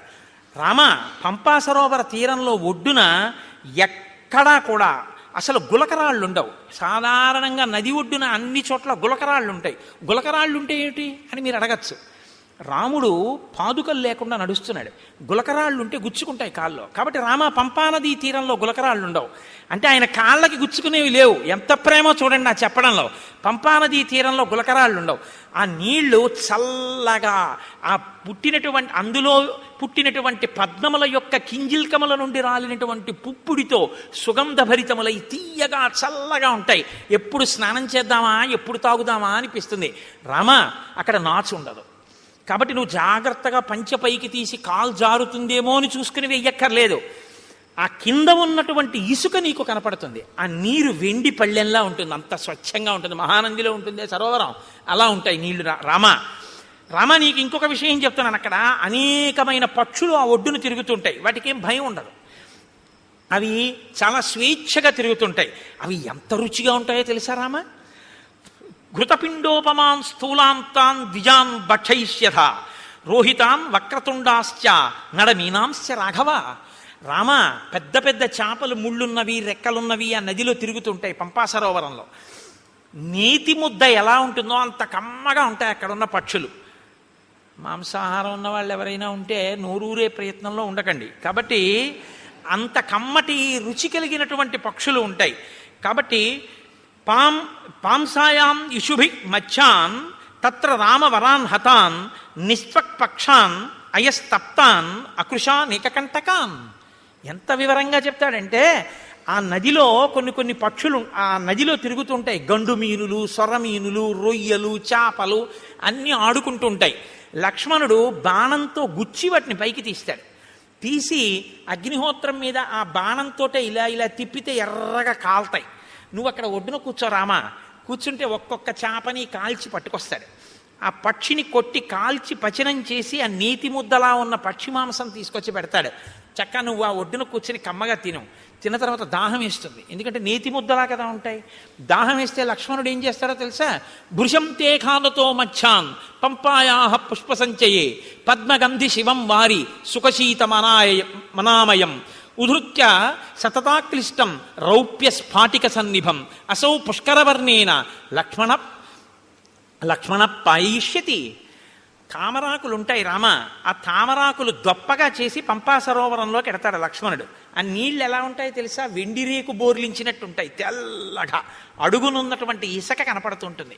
దాంట్లో బోలెడన్ని పద్మాలు ఉంటాయి. పద్మాలకి కింజిల్కాలు ఉంటాయి. వాటిలోంచి ఆ పుప్పుడంతా నీటి మీద పడుతుంది. అందుకని మంచి ఏదో అన్ని రకాల పదార్థాలతోటి శివాభిషేకం చేస్తే వచ్చిన తీర్థం అన్ని రుచులు కలిసి మంచి సుగంధ ద్రవ్యాలతో సువాసనతో ఎలా ఉంటుందో అలా ఉంటాయి ఆ నీళ్లు. ఆ నీళ్లు తామరాకు దొప్పతో తెచ్చి నీకు ఇస్తాడు. నువ్వు చక్కగా ఏం చేస్తావంటే ఆ తామరాకు దొప్పతో చల్లటి నీళ్లు తాగు. సాయంకాలం వేళలో నువ్వు ఆ పంపా సరోవర ప్రాంతంలో తిరుగుతుంటే జింకలు, లేళ్లు తిరుగుతుంటాయి. చెట్లన్నీ పువ్వులు ఇట్టుకున్నాయా అన్నట్టుగా పువ్వులతో శోభిస్తుంటాయి. నీకు సీతమ్మ కనపడలేదు అన్న బెంగ నీకు తీరుతుంది. రామ, అక్కడ పుష్పమాలలు కొన్ని పడి ఉంటాయి. ఆ పుష్పమాలలు ఎన్ని సంవత్సరములైన వాడవు. ఎందుకో తెలుసా? నతాని కశ్చిన్ మాల్యాని తత్రారోపయితా నరః నచవై మ్లానతాంయాంతి నచ సీర్యంతి రాఘవ. మతంగ మహర్షి యొక్క శిష్యులు గురువుగారికి సేవ చేయడం కోసమని అక్కడికి వచ్చి దర్భలవి సేకరిస్తున్నప్పుడు వాళ్ళ శరీరానికి కలిగినటువంటి శ్రమ వలన పుట్టినటువంటి స్వేద బిందువులు నేల మీద పడి పువ్వులై దండలయ్యాయి. ఆ దండలు ఎవరూ తీసి ధరించరు. వాళ్ళ ఆ శిష్యుల యొక్క చెమట పువ్వులైంది కాబట్టి ఆ పువ్వులు సూర్యరశ్మికి వాడవు, గాలికి ఒడిలిపోవు. అవి ఎన్ని సంవత్సరములైనా అలాగే ఉంటుంటాయి. ఆ మాలలు ఎవరు ధరించరు. నువ్వు అక్కడ మతంగ మహర్షి యొక్క ఆశ్రమం కనపడుతుంది. చాలా లోపలికి వెళ్ళడం చాలా కష్టం. గొన్నేనుగులు దాని చుట్టూ తిరుగుతూ ఉంటాయి. రామ, అక్కడే శబరి ఉంది ఇప్పుడు ఆ ఆశ్రమంలో. తేషాం గతానాం ఆద్యాపి దృశ్యతే పరిచారిణి శ్రమణీ శబరీనామ కాకుత్స చిరంజీవిని త్వాంతు ధర్మే స్థితా నిత్యం సర్వభూత నమస్కృతం దృష్ట్వా దేవోపమం రామ స్వర్గలోకం గమిష్యతి. నువ్వొక్కసారి ఆ ఆశ్రమంలోకి వెళ్ళి శబరిని చూస్తే శబరి నిన్ను చూసిన తరువాత స్వర్గలోకానికి వెళ్ళిపోతుంది. నీకోసమే ఎదురు చూస్తోంది. రామ అక్కడ నుంచి కొంచెం ముందుకు వెడితే ఎప్పుడు ఏనుగులు తిరుగుతూ ఉంటాయి. ఆ ఏనుగులు తిరుగుతున్నటువంటి ప్రాంతానికి లోపలే మతంగ మహర్షి చేత నిర్మింపబడిన మతంగవనము అని ప్రసిద్ధికెక్కినటువంటి ఆశ్రమం ఉంది. అక్కడే పంపా సరోవరానికి తూర్పున ఋష్యమూకము అనేటటువంటి ఒక పెద్ద పర్వతం ఉంది. ఆ పర్వతం యొక్క గొప్పతనం ఏమిటో తెలుసా రామ? ఋష్యమూకస్య పంపాయా పురస్తాత్ పుష్పిత ద్రుమ సుదుఃఖారోహణో నామ శిశునాగాభిరక్షిత ఉదారో బ్రహ్మణా చైవ పూర్వకాలే వినిర్మిత శయాన పురుషో రామ తస్య శైలస్య మూర్ధని యత్ స్వప్నే లభతే విత్తం తత్ ప్రబుద్ధో దిగచ్చతి నత్వేనం విషమాచారః పాపకర్మాధిరోహతి యస్తు తం విషమాచారః పాపకర్మాధిరోహతి తత్రైవ ప్రహరంత్యేనం సుప్తమాదాయ రాక్షసాః తత్రాపి శిశునాగానాం ఆక్రంధ శ్రూయతే మహాన్ క్రీడతాం రామ పంపాయాం మతంగారణ్యవాసినాం. ఆ ఋష్యమూక పర్వత శిఖరములున్నాయే, ఆ శిఖరము పైకి ఎక్కడం చాలా చాలా కష్టం రామ. అందుకే ఆ శిఖరానికి పేరు ఏమని పిలుస్తారో తెలుసా? దాన్ని సుదుఃఖారోహణ శిఖరము అని పిలుస్తారు. ఎక్కడం చాలా కష్టం కాబట్టి ఆ శిఖరం మీదకి ఎవరూ ఎక్కలేరు. దాని చుట్టూ ఎప్పుడు గొన్నేనుగులు తిరుగుతుంటాయి, శిశునాగములు. కాబట్టి ఆ గొన్నేనుగులు గుంపులు గుంపులుగా తిరుగుతుంటాయి. పంపా సరోవరంలో నీళ్లు తాడి ఆడుకుంటుంటాయి. ఎవరైనా శిఖరం పైకెక్కి రాత్రి నిద్రపోయినప్పుడు వాళ్ళ కల్లో ఏం కనపడుతుందో అది వాళ్ళకి దొరుకుతుంది తెల్లవారేటప్పటికి. పాపాచారం కలిగిన వాళ్ళు ఋష్యమూక పర్వతం మీదకి ఎక్కి ఉండలేరు. ఒకవేళ ఉన్నా వాళ్ళకి నిద్ర పట్టగానే రాక్షసులు వచ్చి చంపేస్తారు. కాబట్టి ఏమర్థం అవుతోంది? ఋష్యమూక పర్వతం మీదున్న సుగ్రీవుడు నలుగురు వానరులు పాపాచారము కలిగిన వారు కారు. వారు పాపాచారులు అని వాలి తరిమేశాడు తప్ప వాళ్ళు నిజమునకు పాపాచారులు కారు. అటువంటి వారైతే రామా నిన్ను వాళ్ళతో సంధి చేసుకోమని చెప్పను. ఇది దాని అర్థం. కాబట్టి యత్ స్వప్నే లభతే విత్తం తత్ప్రబుద్ధోధిగచ్చతి. రాత్రి కల్లో ఏం కనపడిందో అది తెల్లవారేటప్పటికీ ఆ కొండ మీద దొరుకుతుంది. కాబట్టి రామ ఆ పర్వత శిఖరం మీదకి వెడితే అక్కడ ఒక గొప్ప గుహ ఒకటి ఉంది. రామతస్యతు శైలస్య మహతీ శోభతే గుహ శిలాపిధాన కాకుత్స దుఃఖం చాస్యాహ ప్రవేశనం. ఆ గుహకి ఒక పెద్ద శిల అడ్డు పెట్టుంటుంది. దానిలోనే సుగ్రీవుడు నలుగురు వానరులతో ఉంటాడు. ఆ గుహలోకి ప్రవేశించడం చాలా కష్టం. తస్యా వసంతి సుగ్రీవ చతుర్భి సహవానరై కదాచిత్ శిఖరే తస్య పర్వతస్యావతిష్టతే. రామ ఆ శిశునాగములు, ఆ గొన్నేనుగులున్నాయే, అవి పంపా సరోవరంలోకి వచ్చి నీళ్లు తాగి పైకి చిమ్మి ఆడుకుని పెద్దగా అరుస్తుంటాయి.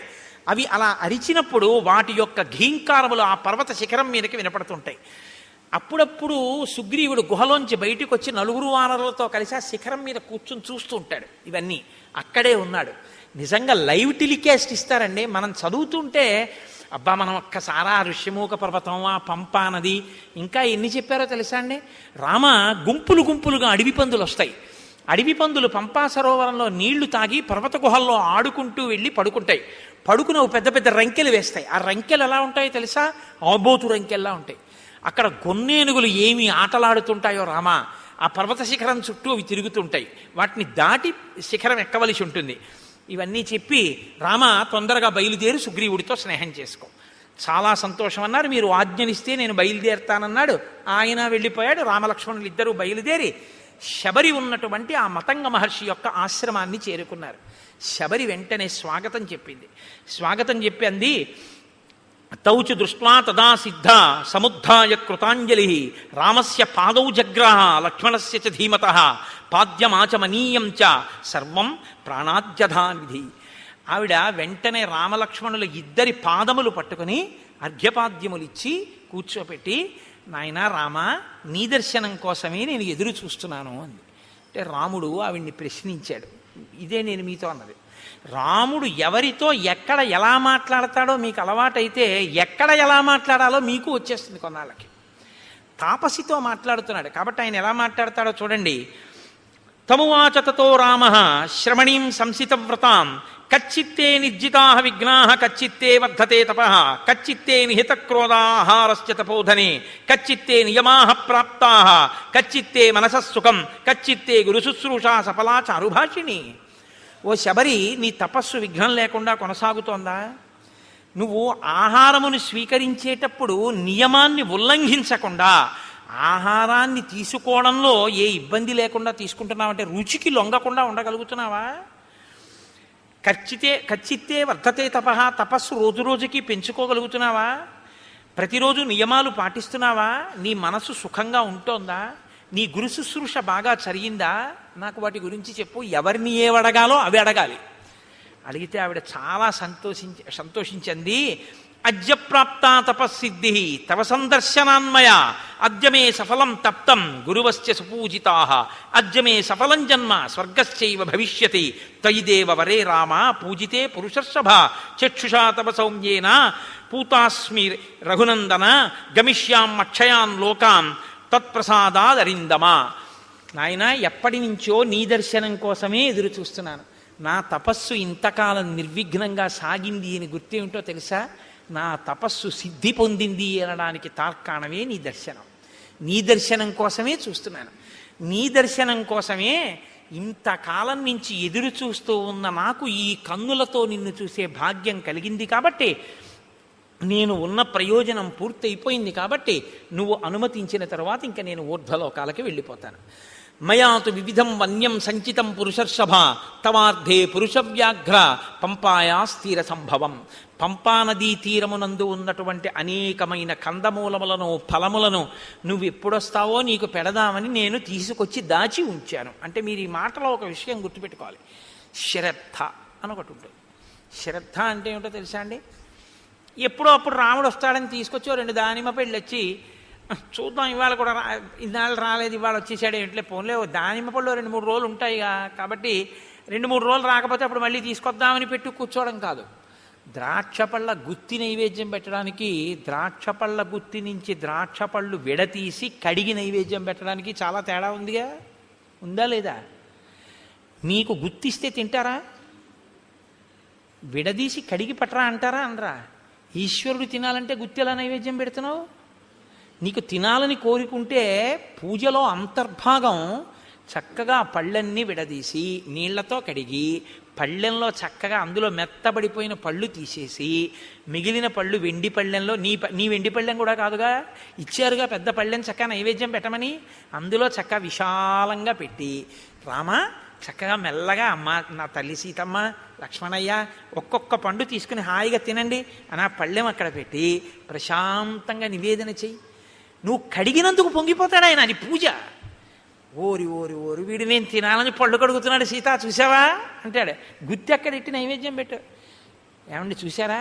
అందులో చప్పబడిపోయినవి, మెత్తపడిపోయినవి, కుళ్ళిపోయినవి అన్నీ పెట్టేస్తున్నాడు. ఎదురుగుండా కనపడుతున్నా సరే ధూళి. వీడు రామాయణం చెప్తాడు సాయంకాలం.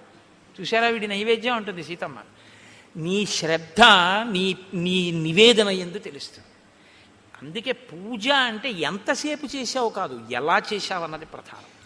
నువ్వు నిజంగా అక్కడ ఉన్నాడని చేస్తున్నావా, నువ్వు చెయ్యాలి కాబట్టి చేస్తున్నావా, ఆయన పంపించాడు కాబట్టి పళ్ళు నైవేద్యం పెడుతున్నావా, పళ్ళు ఎలా పెట్టాలో అలా పెడుతున్నావా? అది నైవేద్యం అంటే. అది మనస్సు యందు భావన. ఓ 2 దానిమ్మ పళ్ళు ఇచ్చారు, ఓ గోటితో విప్పి చూసి, స్వామి ఎర్ర దానిమ్మ గింజలు నేను విప్పి పెడుదును, కానీ తల్లి సీతమ్మ చూస్తోంది అన్ని ద్రాక్షపళ్ళు నువ్వే కడిగేసి అరటిపండు తొక్కలు నువ్వే తీసేసి అన్నీ పెట్టేస్తే మా ఆయనకి నేను పెట్టుకోవద్దయ్యా ప్రేమతో, అవి నాకి నేను విప్పి పెట్టుకుంటాను ఎంత బాగున్నాయో అంటోంది. అమ్మకి ఇస్తాను, అమ్మ విప్పి పెడుతుంది, ఇదిగో అమ్మ చేతిలో పెడుతున్నాను, ఇవి మీరు గింజలు ఒలుచుకు తినండి, ఇవి మాత్రం అమ్మ గింజలు ఒలిచే వరకు ఇవి తింటుండండి రామా అని మీరు భావన చేసి సంతోషంగా ఓసారి పళ్ళెం అక్కడ పెట్టి ఓ 2-3 నిమిషాలు సంతోషపడిపోయి మీ ఎదురుగుండా సీతారామ లక్ష్మణులు హనుమ ఉన్నారనుకుని అప్పుడు మీరు నైవేద్యం పెట్టి నా స్వామి తింటున్నాడు, ఆయన తింటున్నప్పుడు ఆ పళ్ళరసం కంఠంలోకి దిగుతుంటే సంతోషంగా ఆయన చూస్తున్నాడని మీరు భావన చేస్తే నన్ను నమ్మండి అది ప్రసాదమే, ఆయన తిన్న శేషం ఇది. అసలు ఆ భావన లేకపోతే మిమ్మల్ని నైవేద్యం పెట్టమని పంపించిన ఆయన యొక్క ద్రవ్యం వృధా తప్ప ఉపయోగమే ఉండదు. కాబట్టి నేను రోజూ పంపా సరోవరం నుంచి తెచ్చాను, పళ్ళు తెచ్చి అక్కడ పెట్టాను, రామా మీరు స్వీకరించండి అక్కడ పెట్టింది. అంతేకాని కొరికి చూసింది, కొరికి చూసి పెట్టింది, ఇలాంటి పిచ్చి పిచ్చివన్నీ లేవు. ఆవిడ శుశ్రూష చేసింది గురువులకి, మతంగ మహర్షికి. ఆవిడికి తెలుసు ఎక్కడెలా ప్రవర్తించాలో. ఆవిడ శ్రద్ధ ఎక్కడా మీకు అర్థమవుతుందని నేను ఈ మాటలు చెప్పాను. నైవేద్యం పెట్టడం ద్రాక్షపళ్ళ గుత్తి గురించి ఆవిడ అలా ప్రతిరోజు సేకరించి తీసుకొచ్చి అక్కడ పెట్టింది. ఏమో రాముడు వస్తాడేమో పెట్టుకోవాలి, ఎప్పటి పళ్ళు అప్పుడు. నేను చైతన్య కుసుమ ప్రియా అమ్మవారు అందుకే అమ్మవారికి బంగారు తామరలతో బంగారం పూలు చేయించామని అంటారు. బంగారం పూలతో చేయిస్తే మీరు గుర్తుపెట్టుకోండి జాగ్రత్తగా, చాలామంది చేసేస్తారు కానీ దానికి ఒక కాడ ఉంటుంది.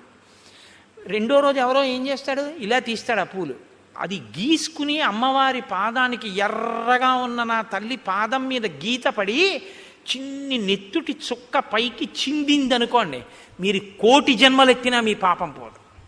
ఎవడు చేయమన్నాడు ఆ పూలు? ఓ గడ్డి పువ్వు తెచ్చి అక్కడ పెట్టు చాలు.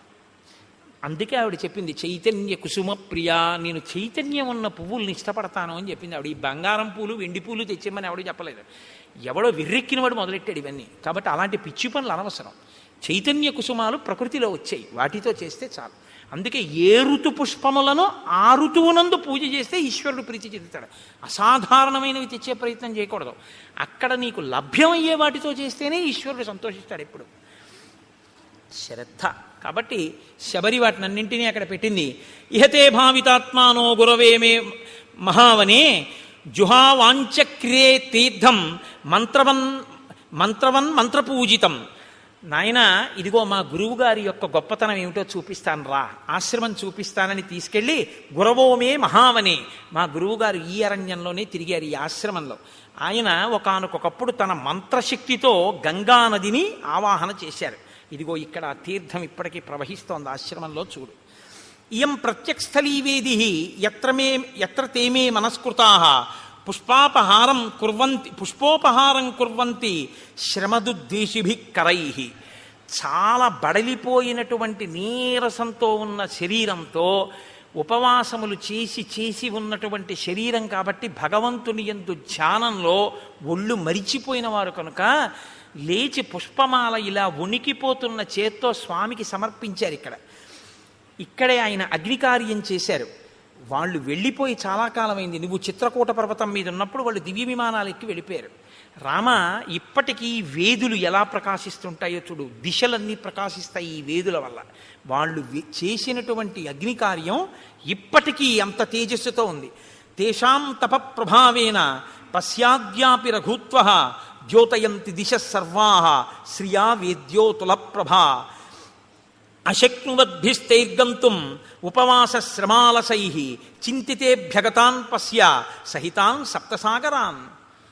చింతితేభ్యాగతాన్ పశ్య, ఎంత గొప్ప మాట అండి. ఆయనట అక్కడ కూర్చుని తపస్సు చేసి హోమం చేసి సాయంకాలం సంధ్యావందనం వేళవుతోంది, లేచి వెళ్ళాలి అనుకున్నారట. కానీ అశక్నువద్భిస్తైర్గంతుం, లేచి వెళ్ళడానికి ఓపిక లేదు, ఇంకా నీరసంగా ఉంది శరీరం.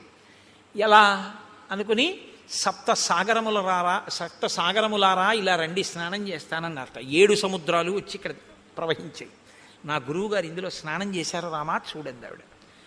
అంటే ఈ జాతి యందు ఋషుల యొక్క శక్తి ఏమిటో చూస్తున్నారు మహర్షి రామచంద్రమూర్తి.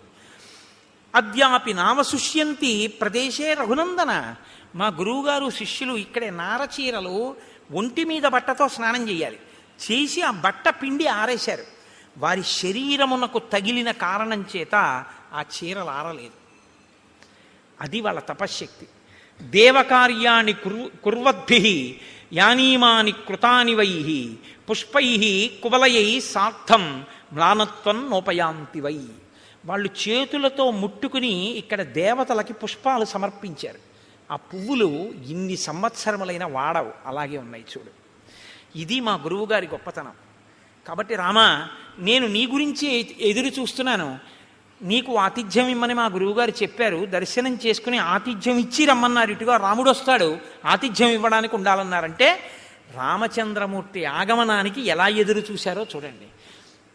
నీకు నేను స్వాగతం నెరపాను కాబట్టి ఇక నేను ఊర్ధ్వలోకాలకి వెళ్ళిపోతాను. ఎంత తేలిగ్గా చెప్పేసిందో ఆవిడ వెళ్ళిపోతానని. అంటే రాముడు లక్ష్మణుడి వంక చూసి శరభంగాశ్రమంలో చూశారు ఈ శక్తి. ఒక ఆడది, తాపసి, సన్యాసి, ఆవిడ చెప్తోంది వెళ్ళిపోతానని. ఈ దేశంలో ఆడవాళ్ళు కూడా అంత తపశ్శక్తి సంపన్నులు. అనసూయని చూసాం, శబరిని చూస్తున్నాం.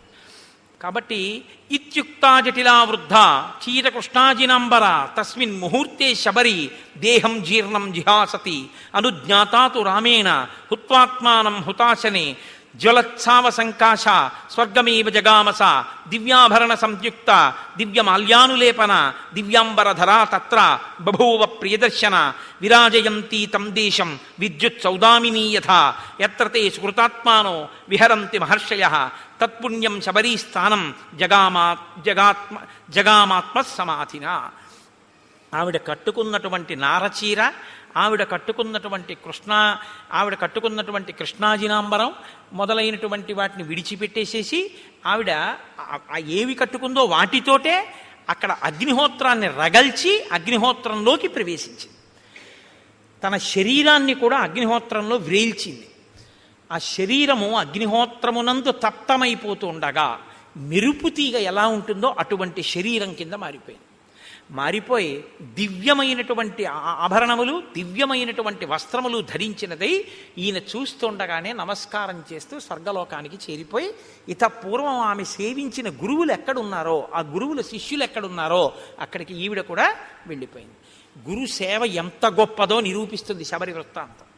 గురువుగారిని సేవించినందుకు శబరి ఆ స్థితిని పొందింది రామాయణంలో. అందుకే రాముడికి అన్నిటికన్నా ఇష్టం గురుసేవ. కాబట్టి తత్పుణ్యం శబరీస్థానం జగామాత్మ సమాధిన. ఆవిడ వెళ్ళిపోయిన తరువాత రాముడు లక్ష్మణుడితో కలిసి సప్తానంచ సముద్రాణం యేషు తీర్థేషు లక్ష్మణ ఉపస్పృష్టంచ విధివత్ పితరశ్చాపి తర్పితాః ప్రణష్టం అశుభం తత్వత్ కళ్యాణం సముపస్థితం తేన తత్వేన హృష్టం మే మనో లక్ష్మణ సంప్రతి హృదయేహి నరవ్యాఘ్ర శుభమావిర్భవిష్యతి. ఇది ఎందుకు మనం స్నానం చేయాలో తెలుసుకోవాలి. రాముడు వెంటనేట అక్కడ సప్తసాగరములను ఋషులు తీసుకొచ్చారు కదండి, అందులో స్నానం చేసి పితృతర్పణం చేశాట. చెయ్యగానే అన్నట్ట, మన దుర్దశ పోయింది లక్ష్మణ, ఇప్పుడు నా మనస్సు ఉల్లాసాన్ని పొందుతోంది, నాకు మంగళములు కనపడుతున్నాయి, నా మనస్సు ప్రసన్నమై ఏదో మంచి జరగబోతోంది అని తెలుస్తోంది. ఇంత గొప్ప తీర్థంలో స్నానం చేయడం వల్ల మన పాపం నశించింది అన్నారు. మీరు చెప్తే ఆశ్చర్యపోతారు. ఒకనకొకప్పుడు ఒక ఆయన చాలా ఇబ్బందుల్లో ఉండేవాడు. ఆయన వెళ్ళి స్నానం చేసే స్థితిలో లేడు. ఎందుకంటే ఆయనకు అప్పటికి ఒక యాక్సిడెంట్ అయ్యి కట్టుకట్టారు. ఆయన చాలా కష్టాల్లో ఉంటే ఒక మహాత్ముడు ఒక ఆయనతో కలిసి నేను వాళ్ళ ఇంటికి వెళ్ళడం జరిగింది. ఆయన నన్ను అడుగుతున్నాడు, ఏమండి నేను చాలా ఇబ్బందుల్లో ఉన్నాను.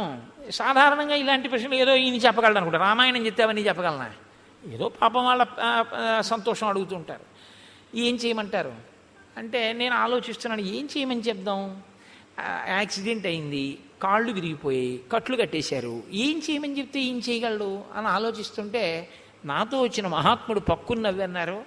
ఎందుకంటే దానికి అంత బాధపడతారు, ఇక మీకేమీ అవదు, పుష్కరం నుంచి సీసాతో నీళ్లు తెచ్చుకు చల్లుకోకండి, కారు చేయించుకుని మీ ఊళ్ళో పుష్కరాలు అవుతున్నాయిగా, గోదావరి పుష్కరాలు, ఒక్కసారి నదిపాయం మీకు దగ్గరగా ఎక్కడుందో అక్కడికి వెళ్ళి ఆ ఒడ్డున కూర్చుని ఇలా వంగండి, కింద కట్లు తడవకూడదు కానీ తల తడవచ్చుగా, గోదావరిలో నీళ్లు తీసుకొచ్చి సంకల్పంతో మీ తల మించి కంఠం తడిచే వరకు పోసుకోండి, తడిబట్టతో ఒళ్ళు తుడుచుకుని ఇంటికి రండి, మీ దరిద్రం అక్కడతో పోతుందన్నాడు. మీరు నమ్ముతారా? నేను యథార్థం చెప్తున్నా, రామాయణం చెప్తూ. ఆయన నిజంగా వెళ్ళి ఆ పుష్కర స్నానం చేశాడు. అంతే.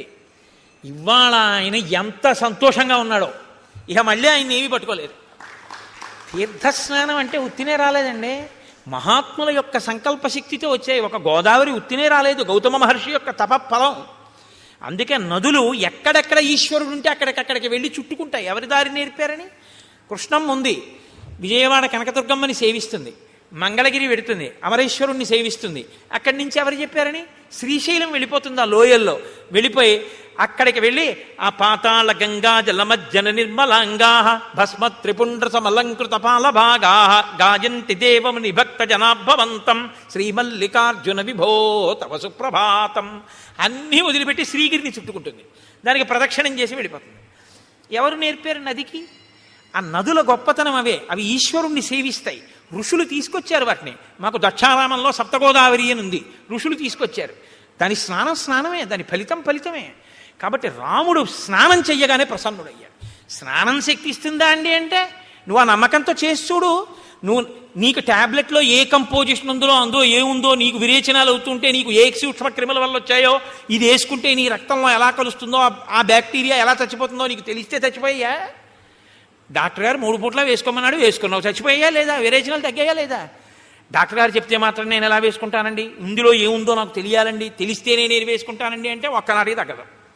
నీ నమ్మకం ప్రధానం. మణి, మంత్రము, ఔషధము మూడింటికి నమ్మకం. కాబట్టి ఇప్పుడు నమ్మాడు, నమ్మి స్నానం చేశాడు, ఫలితం వస్తుంది. విశ్వాసమే ఈశ్వరుడు. మనం ఒక ఎక్కడికైనా పవిత్రమైన చోటుకెడితే తీర్థస్నానం తప్పకుండా చెయ్యాలి. కాబట్టి రాముడు ఆ స్నానం చేసి ఉల్లాసాన్ని పొందాడు. పొంది సంతోషించి లక్ష్మణుడితో కలిసి నువ్వు వెళ్ళి ఋష్యమూక పర్వతం మీద సుగ్రీవుణ్ణి కలుసుకో అని చెప్పి ఆనందంగా ఇద్దరూ కలిసి ఆ పంపా సరోవరంలో తిరుగుతూ ఇంకా సుగ్రీవుని యొక్క దర్శనం కోసమని ఎదురు చూస్తున్నారు. రేపటి రోజున మహానుభావుడు హనుమ, సుగ్రీవుడు ఆ వానరుల యొక్క దర్శనం, సీతమ్మ తల్లి జాడ కనిపెట్టడం వైపుకి కథ తిరుగుతుంది. ఇక్కడతో అరణ్యకాండ పూర్తయింది. కాబట్టి మనం ఒక్కసారి రామనామం చెప్పుకుని 11 పర్యాయాలు సంతోషంగా తర్వాత మంగళహారతి ఇచ్చిన తర్వాత ప్రసాదం స్వీకరించి బయలుదేరదాం. నారదాది మహామునీంద్రులు నమ్మినది శ్రీరామనామము, అయినది రామనామము. నీవు నేనను భేదమేమియు లేకయున్నది రామనామము. రామనామము రామనామము రమ్యమైనది రామనామము. గౌరికిది ఉపదేశనామము, కమలజుడు జపించు నామము. రామనామము రామనామము రమ్యమైనది రామనామము. గోచరంబగు జగము లోపల గోప్యమైనది రామనామము. రామనామము రామనామము రమ్యమైనది రామనామము. వాదభేదాతీతమగు వైరాగ్యమే శ్రీరామనామము. రామనామము రామనామము రమ్యమైనది రామనామము. సకల జీవులలోన వెలిగే సాక్షిభూతము రామనామము. రామనామము రామనామము రమ్యమైనది రామనామము. శిష్ట జనముల దివ్య దృష్టికి స్పష్టమగు శ్రీరామనామము. రామనామము రామనామము రమ్యమైనది రామనామము. పాలు మీ గడ పంచదారల పక్వమే శ్రీరామనామము. రామనామము రామనామము రమ్యమైనది రామనామము. సిద్ధమూర్తులు మాటి మాటికి చేయున్నది శ్రీరామనామము. రామనామము రామనామము రమ్యమైనది రామనామము. చిత్తశాంతిని కలుగ చేసిడి చిత్స్వరూపము రామనామము. రామనామము రామనామము రమ్యమైనది రామనామము. జానకీ హృత్కమలమందున అలరుచున్నది రామనామము. రామనామము రామనామము రమ్యమైనది రామనామము. అలకుచేలుని చేతి అటుకుల నారగించిన రామనామము. రామనామము రామనామము రమ్యమైనది రామనామము. మంగళంబగు భక్తితో పాడిన శుభకరంబగు శ్రీరామనామము. రామనామము రామనామము రమ్యమైనది రామనామము. మంగళాశాసనపరై మదాచార్య పురోగమై సర్వైశ్చ పూర్వైరాచార్యై సత్కృతాయాస్తు మంగళం. మంగళం కోసలేంద్రాయ మహనీయ గుణాత్మనే చక్రవర్తి తనూజాయ సర్వభౌమాయ మంగళం. ఉమాకాంతాయ కాంతాయ కామితార్థప్రదాయినే శ్రీగిరీశాయ దేవాయ మలినాథాయ మంగళం. కరచరణకృతం వా కర్మవాక్కాయజం వా శ్రవణనైనజం వా మానసం వాపరాధం విహితం వా సర్వమేత్తక్షమస్వ. శివ శివ కరుణాబ్ధే శ్రీ మహాదేవ శంభో. సర్వం శ్రీ ఉమామహేశ్వర పరబ్రహ్మార్పణమస్తు. స్వస్తి.